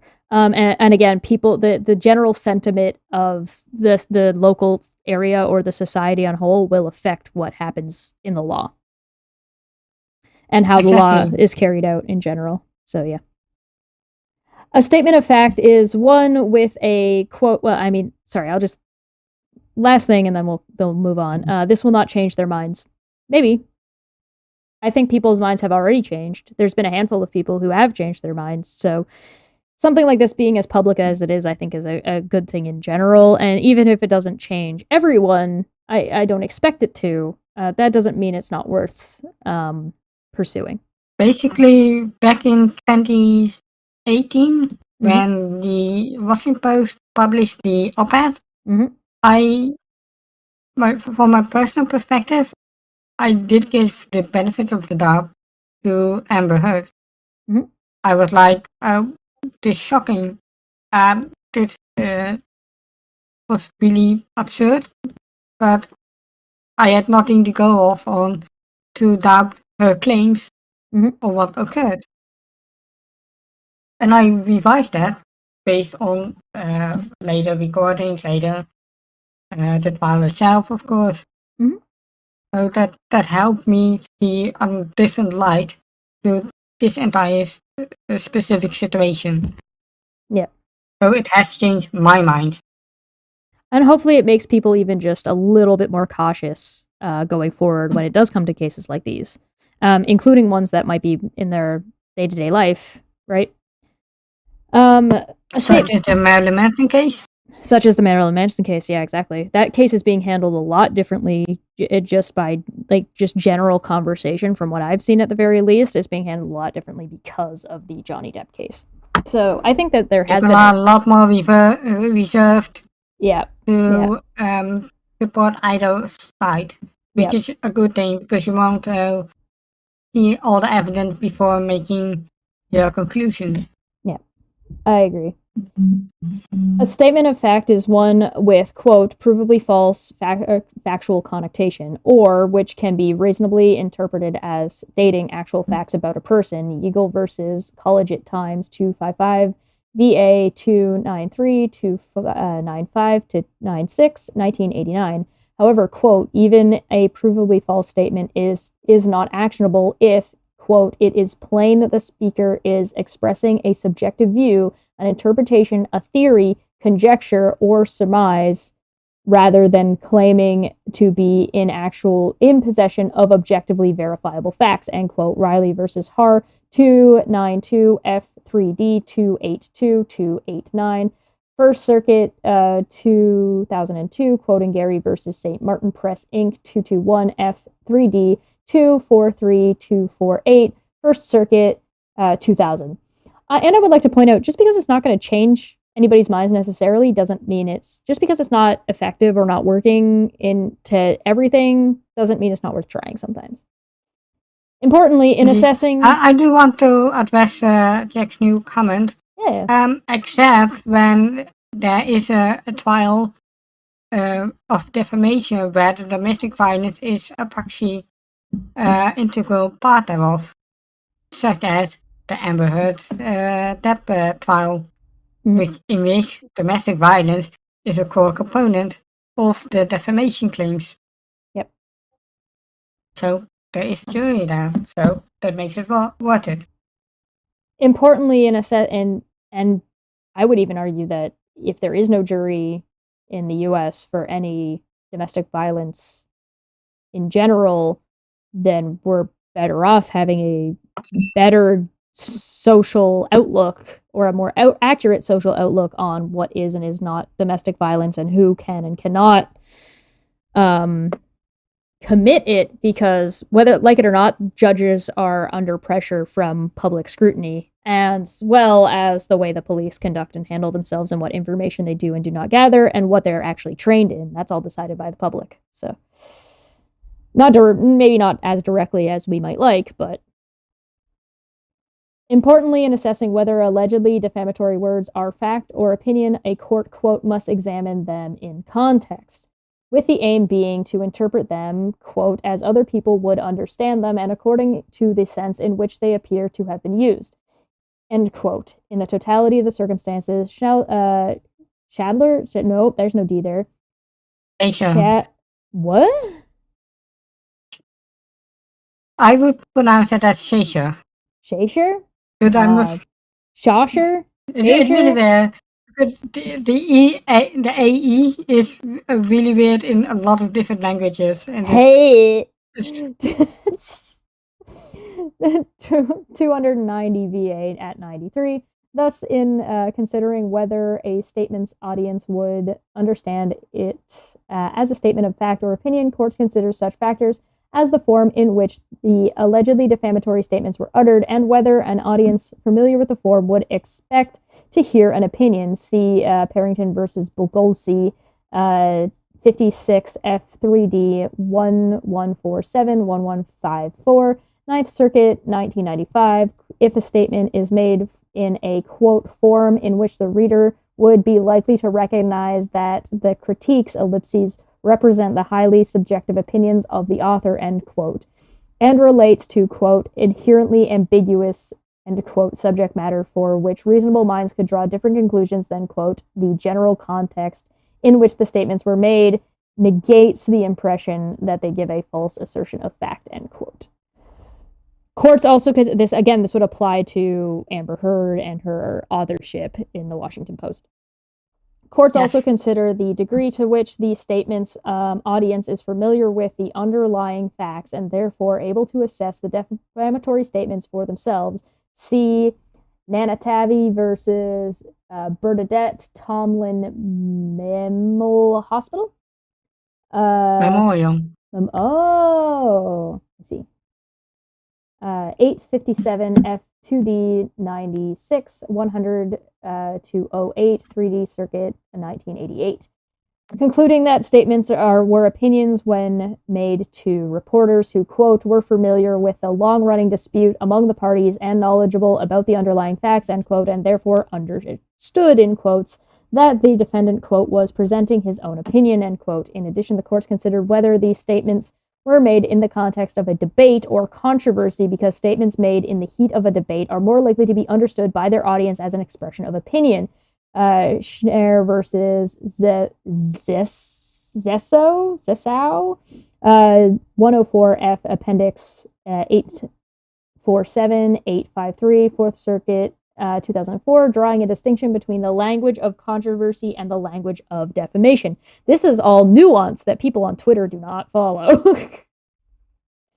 And that's why reading these documents is quite important, and that's why we have this theme here.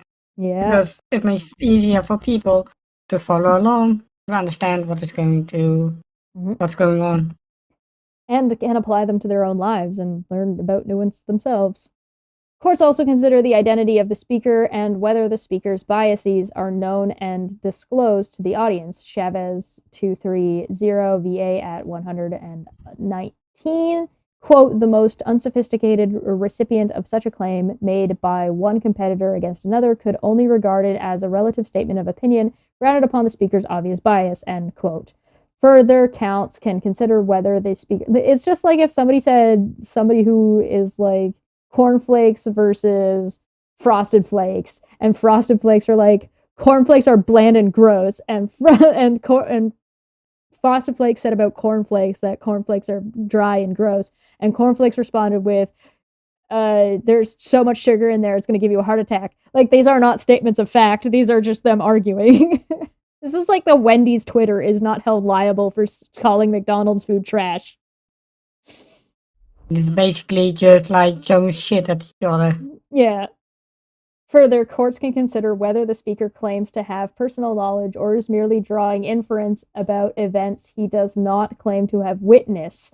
Biospherix Inc. versus Forbes 151 F3D 180184, 4th Circuit, 1998. No liability where there was, quote, no claim of firsthand knowledge of facts, end quote, and the, quote, context and tenure of the article thus suggests that it reflects on the writer's subjective and speculative supposition, end quote, which is exactly what Waldman said.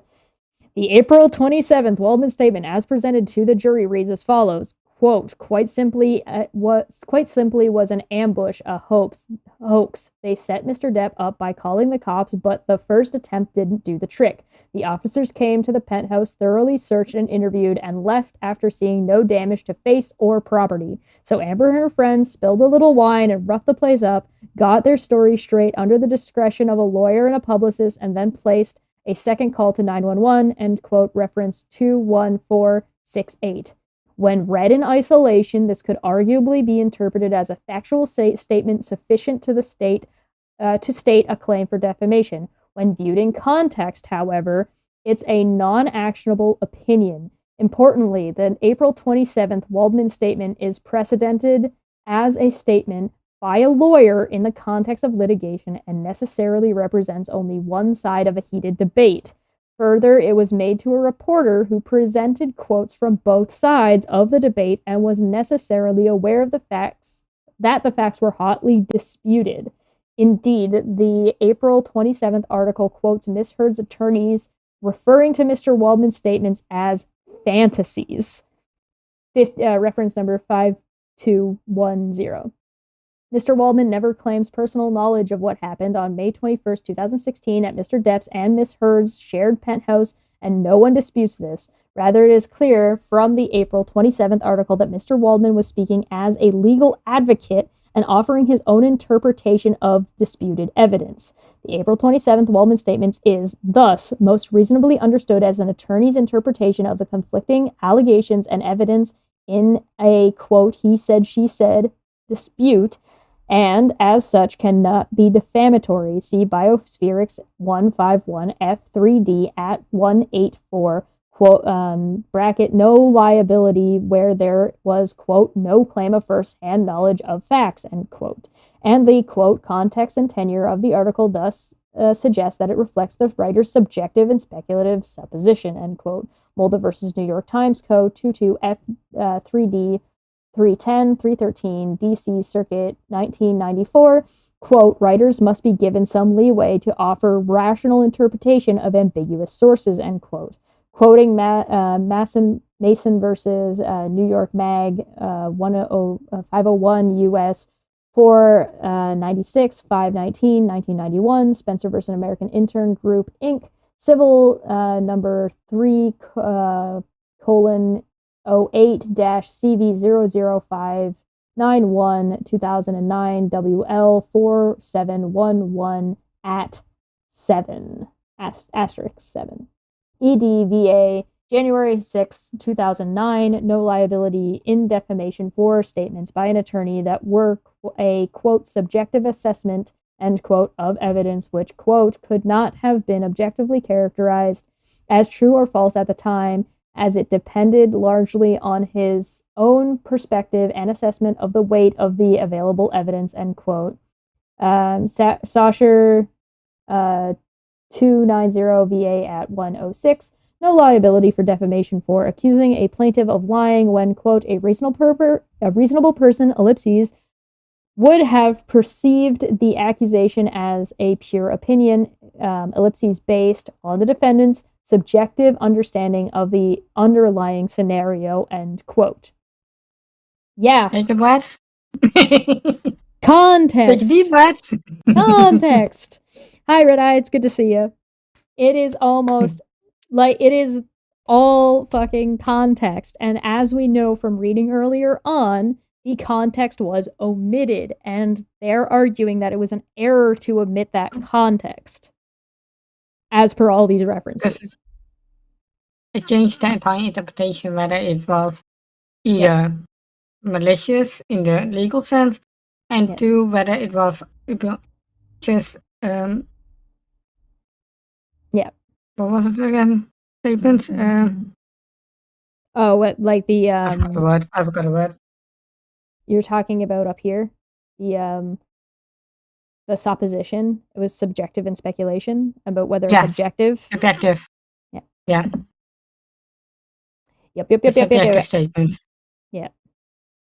In context, it's clear that each of the Waldman statements, including the April 27th Waldman statement, 7, this analysis holds true of all the Waldman statements, as each was made to reporters who acknowledged and described the clash of two fundamentally different versions of the same events from Mr. Depp and Miss Heard. Each acknowledged Mr. Waldman's bias and status as an attorney for Mr. Depp, and each ultimately expressed Mr. Waldman's own interpretation of the weight, reliability, and credibility of conflicting evidence about which he did not claim to and did not have direct first-hand personal knowledge. Reflects, quote, a subjective view, an interpretation, a theory, conjecture, or surmise. So, to be a non-actionable opinion, Picone versus Bartels, 785 F3D 766 771, First Circuit 2015, Faust versus Riverside Healthcare Association Inc. 265 VA 127 132 2003. Mr. Waldman indisputably had no personal knowledge of what happened at the Eastern Colombian building on May 21st, 2016. Reference 27546. As set forth in section 4A3 SERPA, the evidence presented at trial shows that Mr. Waldman subjectively believed, based on evidence, Grand Theft Auto IV. I worked at EB Games when Grand Theft Auto 4 came out, and I legitimately had kids who had not learned Roman numerals coming in to try and buy the game, and I had to turn them away, and they were like, "Whoa, why?" And I'm like, "You're not old enough to play this game." And they were like, "How do you know?" And I said, "Because you don't know what this Roman numeral is." It reminds me of a conversation I had earlier today about asking people whether they would like to use Arabic numerals. And people like, no, we shouldn't go use Arabic numerals. And I'm like, we're already using all the 1 to 2, etc. Everything are Arabic numerals. But people don't believe that for some reason. Mr. Waldman subjectively Did you know the concept of zero comes from the Arabic scientist? I don't know enough about it. The evidence presented at trial shows that Mr. Waldman subjectively believed, based on the evidence he had collected and reviewed, that Miss Heard's claims of abuse against Mr. Depp were false, and so, in the April 27th Waldman statements, Mr. Waldman was merely drawing inferences and speculating, based on the evidence available to him, what must have happened on May 21st, 2016. This reasoned, good faith interpretation of the evidence cannot be defamatory. The trial court accordingly erred in denying Mr. Depp's motion for summary judgment and motion to strike. Oh, we're almost there. We're on page 37 out of 44. Take it away, June. Yes, the trial court erred in denying Mr. Depp's proposed jury instruction number 22, 23, and 24. Standard of review. Jury instructions are reviewed under an abuse of discretion standard, James v. Commonwealth, 39 V8 Appellate 562 568 2003. In reviewing a trial court's decision to refuse jury instructions, the evidence is viewed in light most favorable to the proponent of the instruction. Hancock Underwood v. Knight 277 VA 12713 2009. Quote, whether the content of the instruction is an accurate statement or the relevant legal principle is a question of law that, like all questions of law, end quote, is subject to review de novo, ID at 3131, quote, if a proffered instruction finds any support in credible evidence, its refusal is reversible error, end quote, ID. Discussion. Evidence was presented from which the jury could have found that Mr. Waldman was an independent contractor.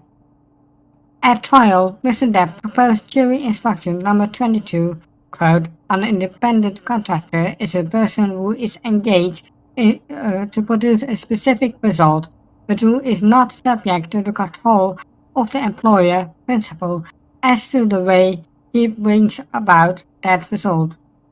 If you find that Mr. Waldman was acting on Mr. Depp's behalf, but was not subject to Mr. Depp's control as to the manner, method and/or means by which Mr. Waldman worked, you must find that Mr. Waldman was an independent contractor.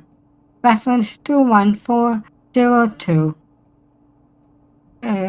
Number 23 of the instruction, quote, an outside lawyer retained by a client in connection with litigation is an independent contractor, end quote.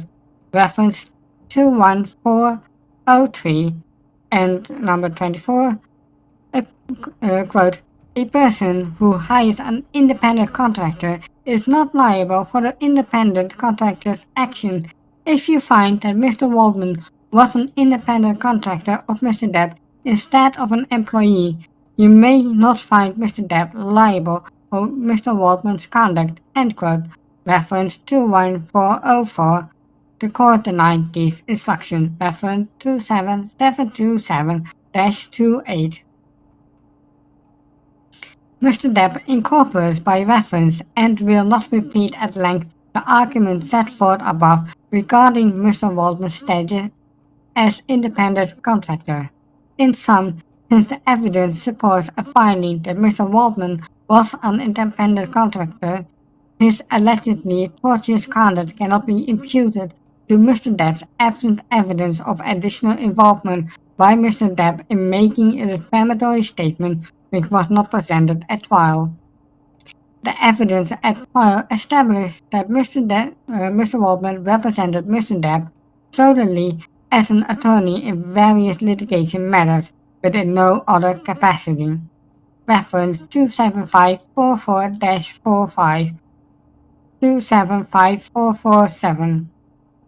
As such, the court should adopt the majority position of other jurisdictions that an attorney representing a client in litigation is an independent contractor. See example given, McDevitt 947 F supplemental 2D at 171. Even if the court declines to adopt a per se rule, evidence was presented from which the jury could reasonably have found that Mr. Waldman was an independent contractor, not subject to his client's control in the details of his work. For instance, Mr. Waldman testified that he is the owner and managing member of his own law firm, that he offers legal services to clients, and that Mr. Depp is not his only client. Reference 27558-59. Accordingly, the trial court erred in rejecting jury instruction numbers 22, 23, and 24 because a reasonable trial of fact could have concluded, based on the evidence, that Mr. Waldman was an independent contractor, and thus Mr. Depp could not be vicariously liable for the Waldman statements. 3. The trial court erred in excluding the full articles containing the Waldman statements. Standards of review. A trial court decision to admit and or exclude evidence is reviewed under an abuse of discretion standard. Harmon v. Honeywell, intern, Incorporated 288 D8 8492 2014. Discussion. The unredacted articles provide necessary context. At trial, Mr. Depp sought to introduce unredacted copies of the 3 Daily Mail articles, reference 5186-223, containing each of the 3 Waldman statements, the Daily Mail articles.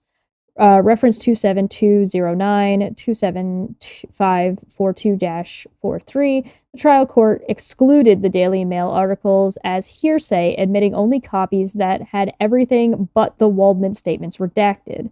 Reference 46628-37. The court apparent reasoning was that the Daily Mail articles were written by reporters, not Mr. Waldman, so the context that matters is the context in which Mr. Waldman made these statements to reporters, not the context in which the statements appear in the articles. As set forth by section... And I have a problem with this. Yes, go ahead. I actually have a problem with the reasoning of the court, because the reporter is setting up the entire article, and it's not like just pasting those comments made by Mr. Waldman, and that is the article. No, there is context around like explaining the story and putting those quotes in that those areas where it made sense within the story of the entire article. Right. No, I agree. That makes sense. As set forth in section 4A4 SERPA, in assessing whether a statement is actionable or defamation, context is paramount. Saucher 290 VA at 93. While context in which Mr. Waldman made the original statement to reporters is relevant, the content of the articles is also relevant. For instance, the full articles in which the Waldman statements appear are relevant to how the reporters and ultimately the readers understood Mr. Waldman's statements, as presenting one side's interpretation of evidence gathered in a hotly contested litigation. Further, the April 27th article includes additional quotes from Mr. Waldman that puts his April 27th statement in context, identifying the evidence he is interpreting. Reference 5209, quote, but even this didn't have the desired effect because two domestic abuse trained LAPD police would later provide a pair of sworn depositions saying they saw no evidence of a crime, end quote. The full articles in which the Waldman statements appear are relevant to assess what, if any, damages Miss Heard purportedly sustained from them. In assessing whether Miss Heard suffered any damages from the Waldman statements, the jury should have been able to consider that the Waldman statements were buried at the bottom of a salacious tabloid articles and surrounded by substantial additional commentary about Mr. Depp's and Miss Heard's, little of which was flattering to either of them. The trial court erred in excluding the articles in their full context. Conclusion. The court should reverse... Finally. The court should reverse the judgment on Miss Heard's counterclaim as to the April 27th Waldman statement, but should otherwise affirm the judgment in Mr. Depp's favor. Respectfully submitted, Benjamin G. Chu and all of his people that work with him because they're a group. And I hereby certify that on this day, the 2nd of November, 2022, pursuant of Rules A51 and A519, an electronic copy of the brief appellant has been filed with the Clerk of the Court of Public Appeals of Virginia via Vice. Is on the same electronic copy of the brief appellant was served by email to these people. Yeah, Benjamin Rottenborn. Good luck, buddy. Further certified brief contains 8,004 words. Good job, everybody. Excluding those portions that rule do not count towards the word limit, which would be everybody's names and emails and shit. Counsel of the appellant respectfully request oral argument. Yay! We did all 8,004 words. Whew. Yeah. So, thoughts on the matter? What's your thoughts on this? Yeah. Basically, I think this is a very good chance to succeed.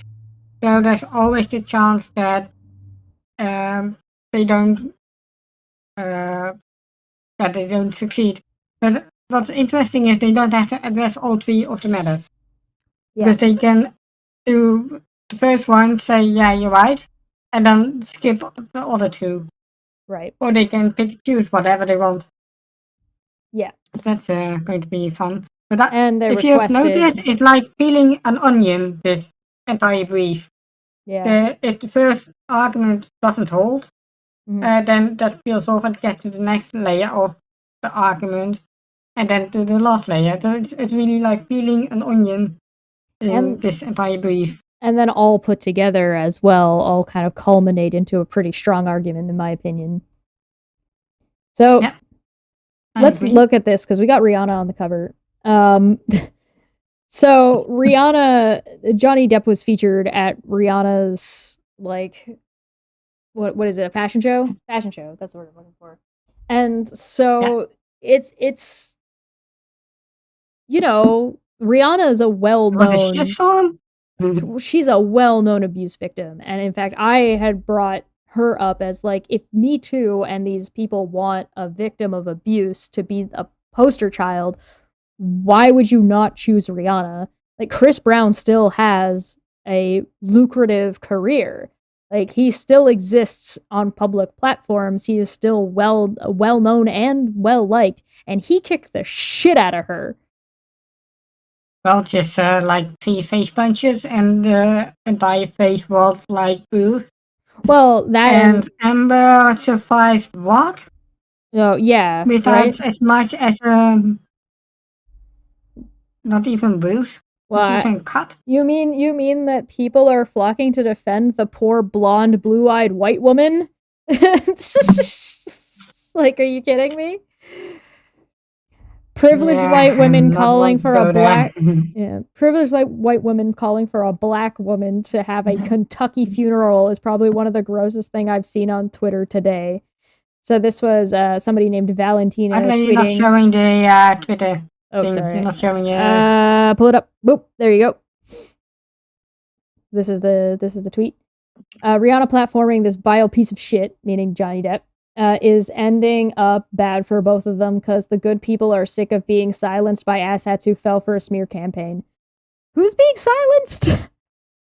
Where? And are you not exactly engaging in a smear campaign of your own by calling Mr. Depp a piece of shit?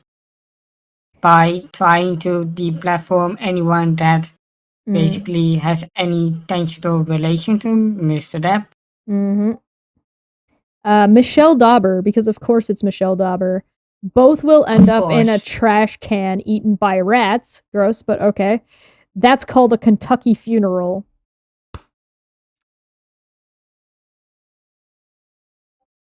Lady! I think. Is that kind of a death threat or something?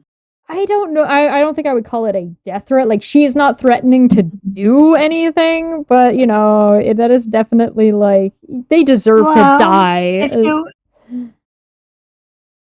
If you are going to say both will, did she just call for Rihanna to be lynched, is what this person just said? Yes, yep. I like this one. Is your reading comprehension so poor that you didn't read the preceding sentence? She said a Kentucky funeral is ending up in a trash can eaten by rats. There is no active verb in there at all, so stop with the hyperbole. Well, actually, there is an active verb there. Both will. Will being the active verb. Yep. Both will end up. Yep. As well as, like, you don't end up in a, like, when you're dead, because it's a funeral, being in the trash can and eaten by rats is after you've been killed. That's a that is post lynch. That is post lynching. So if you want to talk about reading comprehension, maybe go back to school. Maybe. So this was fucking god awful. And again, I just want to address Rihanna, actually well established victim whose abuser has a lucrative and active career. No, we'd rather go after Johnny Depp.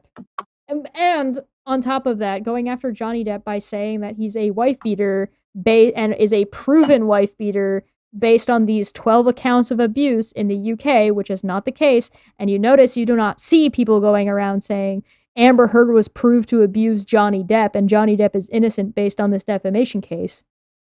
You don't see that because that's not what the case. There are people that do say it. It's not what the case shows. But you don't see it as much as like what is being done to Mr. Depp. Right.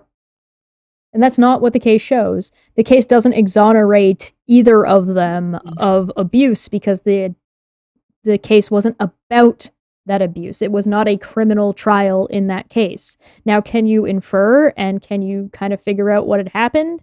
Absolutely. Absolutely you can. You can't do that with the UK trial. The UK trial didn't go this in depth. Get it? In depth? There was no any burden of proof to present evidence to show this actually the case or not. Yep. It was only about whether it was a reasonable belief possible. Yep. Dr. Proudman, because of course, it's very clear who Rihanna stands with when it comes to domestic abuse. So you're attacking the survivors. Wow. Thank you. Thank you. Finally, say something well. She stands with survivors. Rihanna, after getting punched 3 times in a car while Chris Brown was seated and driving, she canceled all of her appearances for a week after the attack. Amber Heard at a talk show one day after the alleged attack that supposedly left her with 2 black eyes, a split lip, being punched, headed, butted, and abused for several minutes by Johnny Depp.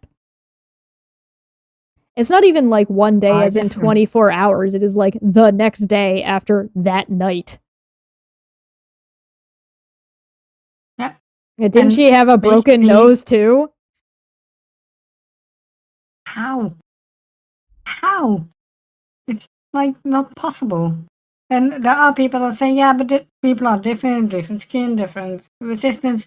This is on the face. There's the least amount of protective skin layers and a lot of blood vessels to your skin. That's why people like blush easily. There is a lot of blood vessels in your face. So if you get punched there or alleged black eyes, it shows. It really shows. Yeah, this is not an issue of skin tone difference. Well, it's an issue of skin tone difference, but not for those reasons. It's a skin tone difference in whether there is a bruise or not. This is some entitled white women having issues with a black lady. That's what this is. A black woman who was abused by a black man is less important than lying bitch who is white. Rihanna, it shouldn't be about race. It shouldn't be about what skin color you have. It shouldn't be. It shouldn't. It's not. It's completely not relevant. But Rihanna has been totally shafted by like this group of like Me Too feminist people. Why? What? Why? She was. They brought Amber Heard on to be the face of Me Too. Why wouldn't they bring Rihanna on? I think it's because Rihanna didn't want to be in the spotlight, to be a victim of abuse like Mr. pretended to be. She liked the attention to be that victim. Yeah, maybe. And Rihanna was like, no. I think that is more the case. It could be. It could be the case that Rihanna wasn't interested in that. It's certainly possible, but that's no excuse to just stick through Amber's obvious bullshit. Rihanna, a victim of domestic abuse, has chosen Depp, a wife beater, in quotes, to feature in her show. She once said, quote, for me and anyone who's been a victim of domestic abuse, nobody wants to even remember it, end quote. We remember what happened to Heard. How many victims will be triggered? Yeah, we will remember that she has been defaming Mr. Depp. That's what we will remember. And how many victims are going to be triggered by Amber Heard? So what? So somebody accuses you and lies about you, and so you're not allowed to do anything because victims might be triggered by the fact that you were abused? Like, what the fuck does this even mean? Like, it doesn't really make sense. And basically, the fun thing is about these tweets is you can interpret it in any way possible. Because, of course, he wants to say that Amber Heard is abused and that they will remember that she was abused. And but where is the outcry? We can also say she will remember for lying about it. Yeah. And where's the outcry against Chris Brown then? Charlotte? There's the outcry on that one. Or Will Smith was also allegedly abused. Yep. I'm not really following that story, but I got some sniff of that. Johnny Depp forced Amber Heard to relive her trauma in a televised trial to the world. No, he didn't. No, actually, he did not. Elaine screwed that up for her. That was Elaine. Elaine screwed that up for her. So thank you, Elaine. The court was the one that decided that it was going to be televised. The person who brought up points of contention was Elaine questioning Amber, not Vasquez. Remember, the questioning goes her team first, then cross-examination by opposing team, then her team again. It was already during the opening statement that Elaine already talked about this sexual abuse trauma, Yup. supposedly. And even before that, in pretrial motions, Elaine already spoke of the sexual abuse conduct And that claim. it, and if I happen to recall, and you tell me if I'm wrong, I seem to remember a certain email that got brought up in court of Amber's teams reaching out to Johnny Depp to try and get more shit, which prompted a lot of this litigation. Yeah, Hmm. So where did Johnny Depp force Amber to do anything? Pretty sure Johnny Depp was content to be left the fuck alone and didn't say anything for 6 years. So you tell me who forced anybody to do shit. it was Monsieur that wrote that article. That Oh yeah. broke the beast. Yes, Huh. Huh. How many victims will be triggered? Relive her trauma in a televised televised trial to the world, and he was rewarded by featuring in a music video by Rihanna, a victim of domestic abuse. But Amber Heard ruined his life, right?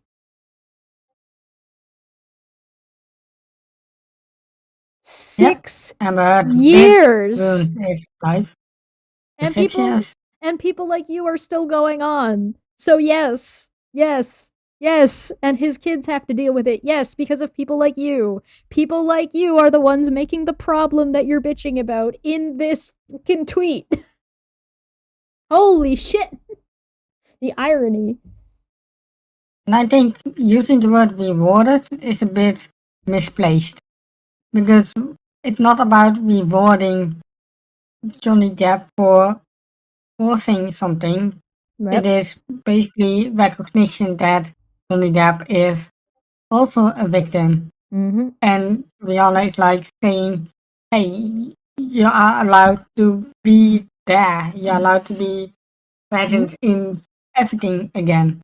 Or is Dr. Charlotte Proudman just upset that Amber Heard isn't getting work currently because she ruined her own career by being a lying piece of shit that people didn't want to work with anyway? They Possibly, but established that in then court. again, They established in then court again, that Disney didn't hire her on again and want to work with her again because they didn't like working with her. Had nothing to do bad with Johnny. chemistry. Bad chemistry. And, but the thing is, we also should acknowledge that maybe Miss Earth hasn't put any effort in finding work. Yep.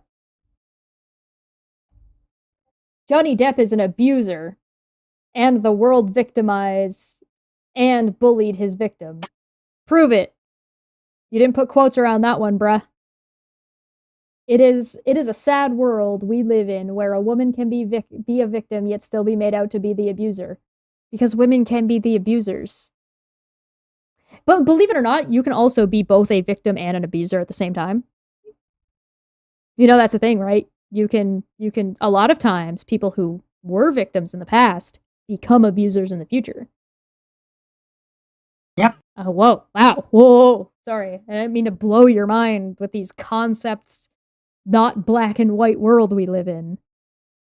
What a sad And world. that women can be victims, and that not only men who are abusers. Mm-hmm. I think that is one of the more shocking things that people need to realize. Mm-hmm. I believe Amber Heard. I believe Rihanna. Why aren't they sticking together? Because Rihanna doesn't believe Amber Heard.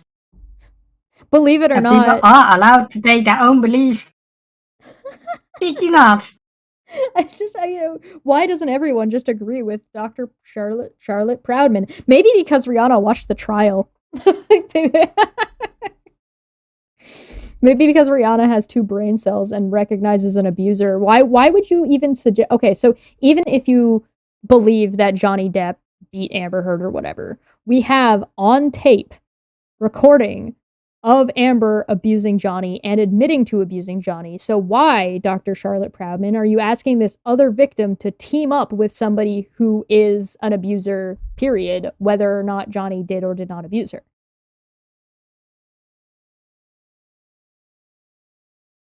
Yep. Huh. What an interesting thing that you're asking from people.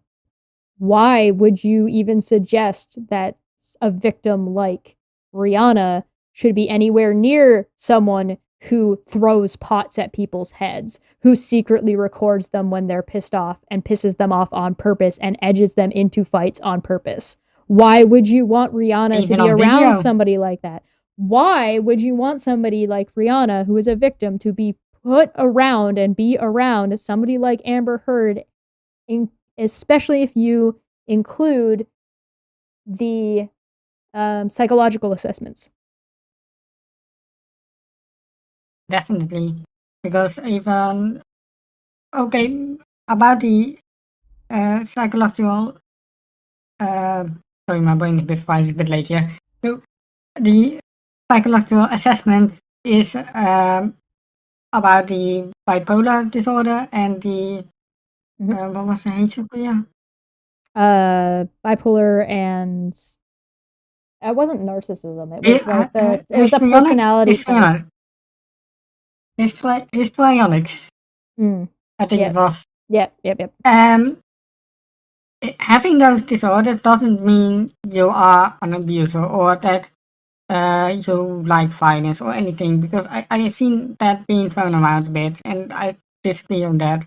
But because you have got those personality disorders, you need to work with it and live with it. And Amber Heard is not doing that. And from a lot of the audio, we get hints of those disorders. Like if Mr. Depp wants to see his daughter, it was always like, no, you can't go. Don't leave me. Why are you hurting me? When he just wants to visit his daughter. Yep. And those are aspects of those personality disorders.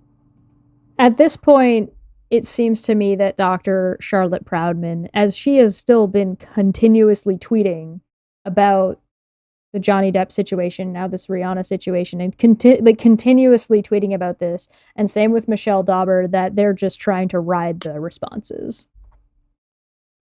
They don't care. They don't care about what happened. They don't give two shits about victims or whatever. Proudman is trying to get more views on her stuff for some of the good work that she does do. She does do decent work in other areas. This is just not a field. She's just using this field to boost that other work, in my opinion. And same with like I this. think it's This is just. detrimental to her other work It is that she's doing absolute. here. Yes, absolutely. It makes her other work, like it brings into question her other work in a really negative way. And Because do you want a Cambridge a professor teaching these kind of subjects? right, But she yeah, does this.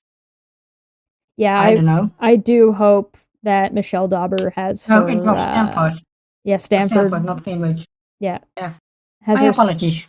has her Stanford status revoked, and if she's teaching, I hope she's barred. And I hope that actually they go through and review her work when it comes to like who she was grading, because clearly she's going to be treating men and women differently in this field where they should, because women lawyers are skirts. She seems like one of those teachers that if you don't write an essay that agrees with her, she's going to give you shit marks, if you know what I mean. It's just bad teaching. You shouldn't be a teacher if you can't Mm-hmm. appreciate other people's viewpoints, opinions, if they are well argued. Yeah, and hopefully with reviewing stuff like this and looking at it more often and talking about it more and given that how consistent these assholes are in trying to push this bullshit and including the mainstream media, that people will not forget and will keep talking about it and will keep calling out this fucking nonsense bullshit. And so that way people will have the information and can make a proper assessment or a better assessment than they would have been able to if they had only listened to the mainstream media. If you'd only listened to the mainstream media and YouTubers and other like not just me, obviously, I'm pretty small, but other of the larger groups didn't talk about this and it wasn't publicized and wasn't made into the big deal that it was, this would have easily gone the other way and Johnny Depp would have lost his everything. Anyway. Yeah, I think I think it doesn't matter how big or small you are if you keep talking about it and addressing it in a proper way, like we did here during the stream, and not like what Scarlett Hartman is trying to do, or what was the other one? It's important to look at the actual Whatever. it's important to look at the actual documentation, because if you don't read through the actual documentation, how do you know what the fuck is in it? And you can't trust the mainstream media to tell you, and you can't trust a lot. You just can't trust people or things. That's why I Yes, show what the media shows. Right. That's why I show everything. That's why everything is on screen while I'm reading it off. That's why everything is there. So you guys can, even if you don't agree with my opinion, you can at least look at what I'm presenting. And what I'm presenting is actually there for you to actually look at and assess and see what the actual documentation says. Yeah. Right? And it isn't a matter about opinions, it is a matter about conduct. Yeah. And not everybody has time, right? Not every of you guys got time to read through everything or have access to the documentation. So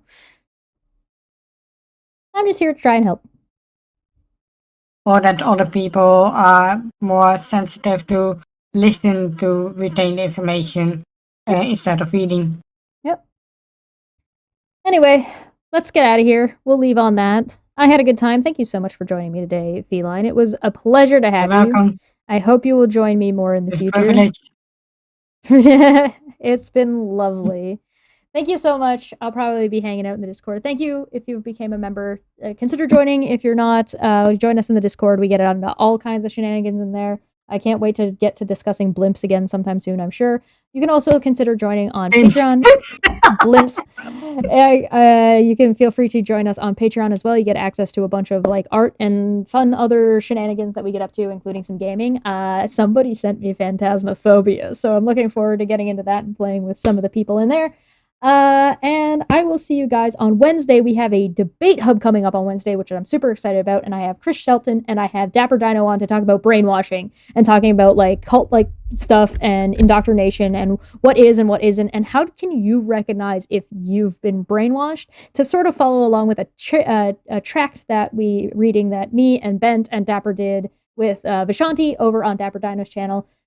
And, you know, catch up on AI stuff with Barry, who was in the chat over on the Free Thought Profits channel. That was a lot of fun, and I'm sure we'll be talking about that here soon as well. So if you didn't get caught up over there, you should, and we'll probably do a catch up over here because there's some new shit going on, because there's always some new shit going on.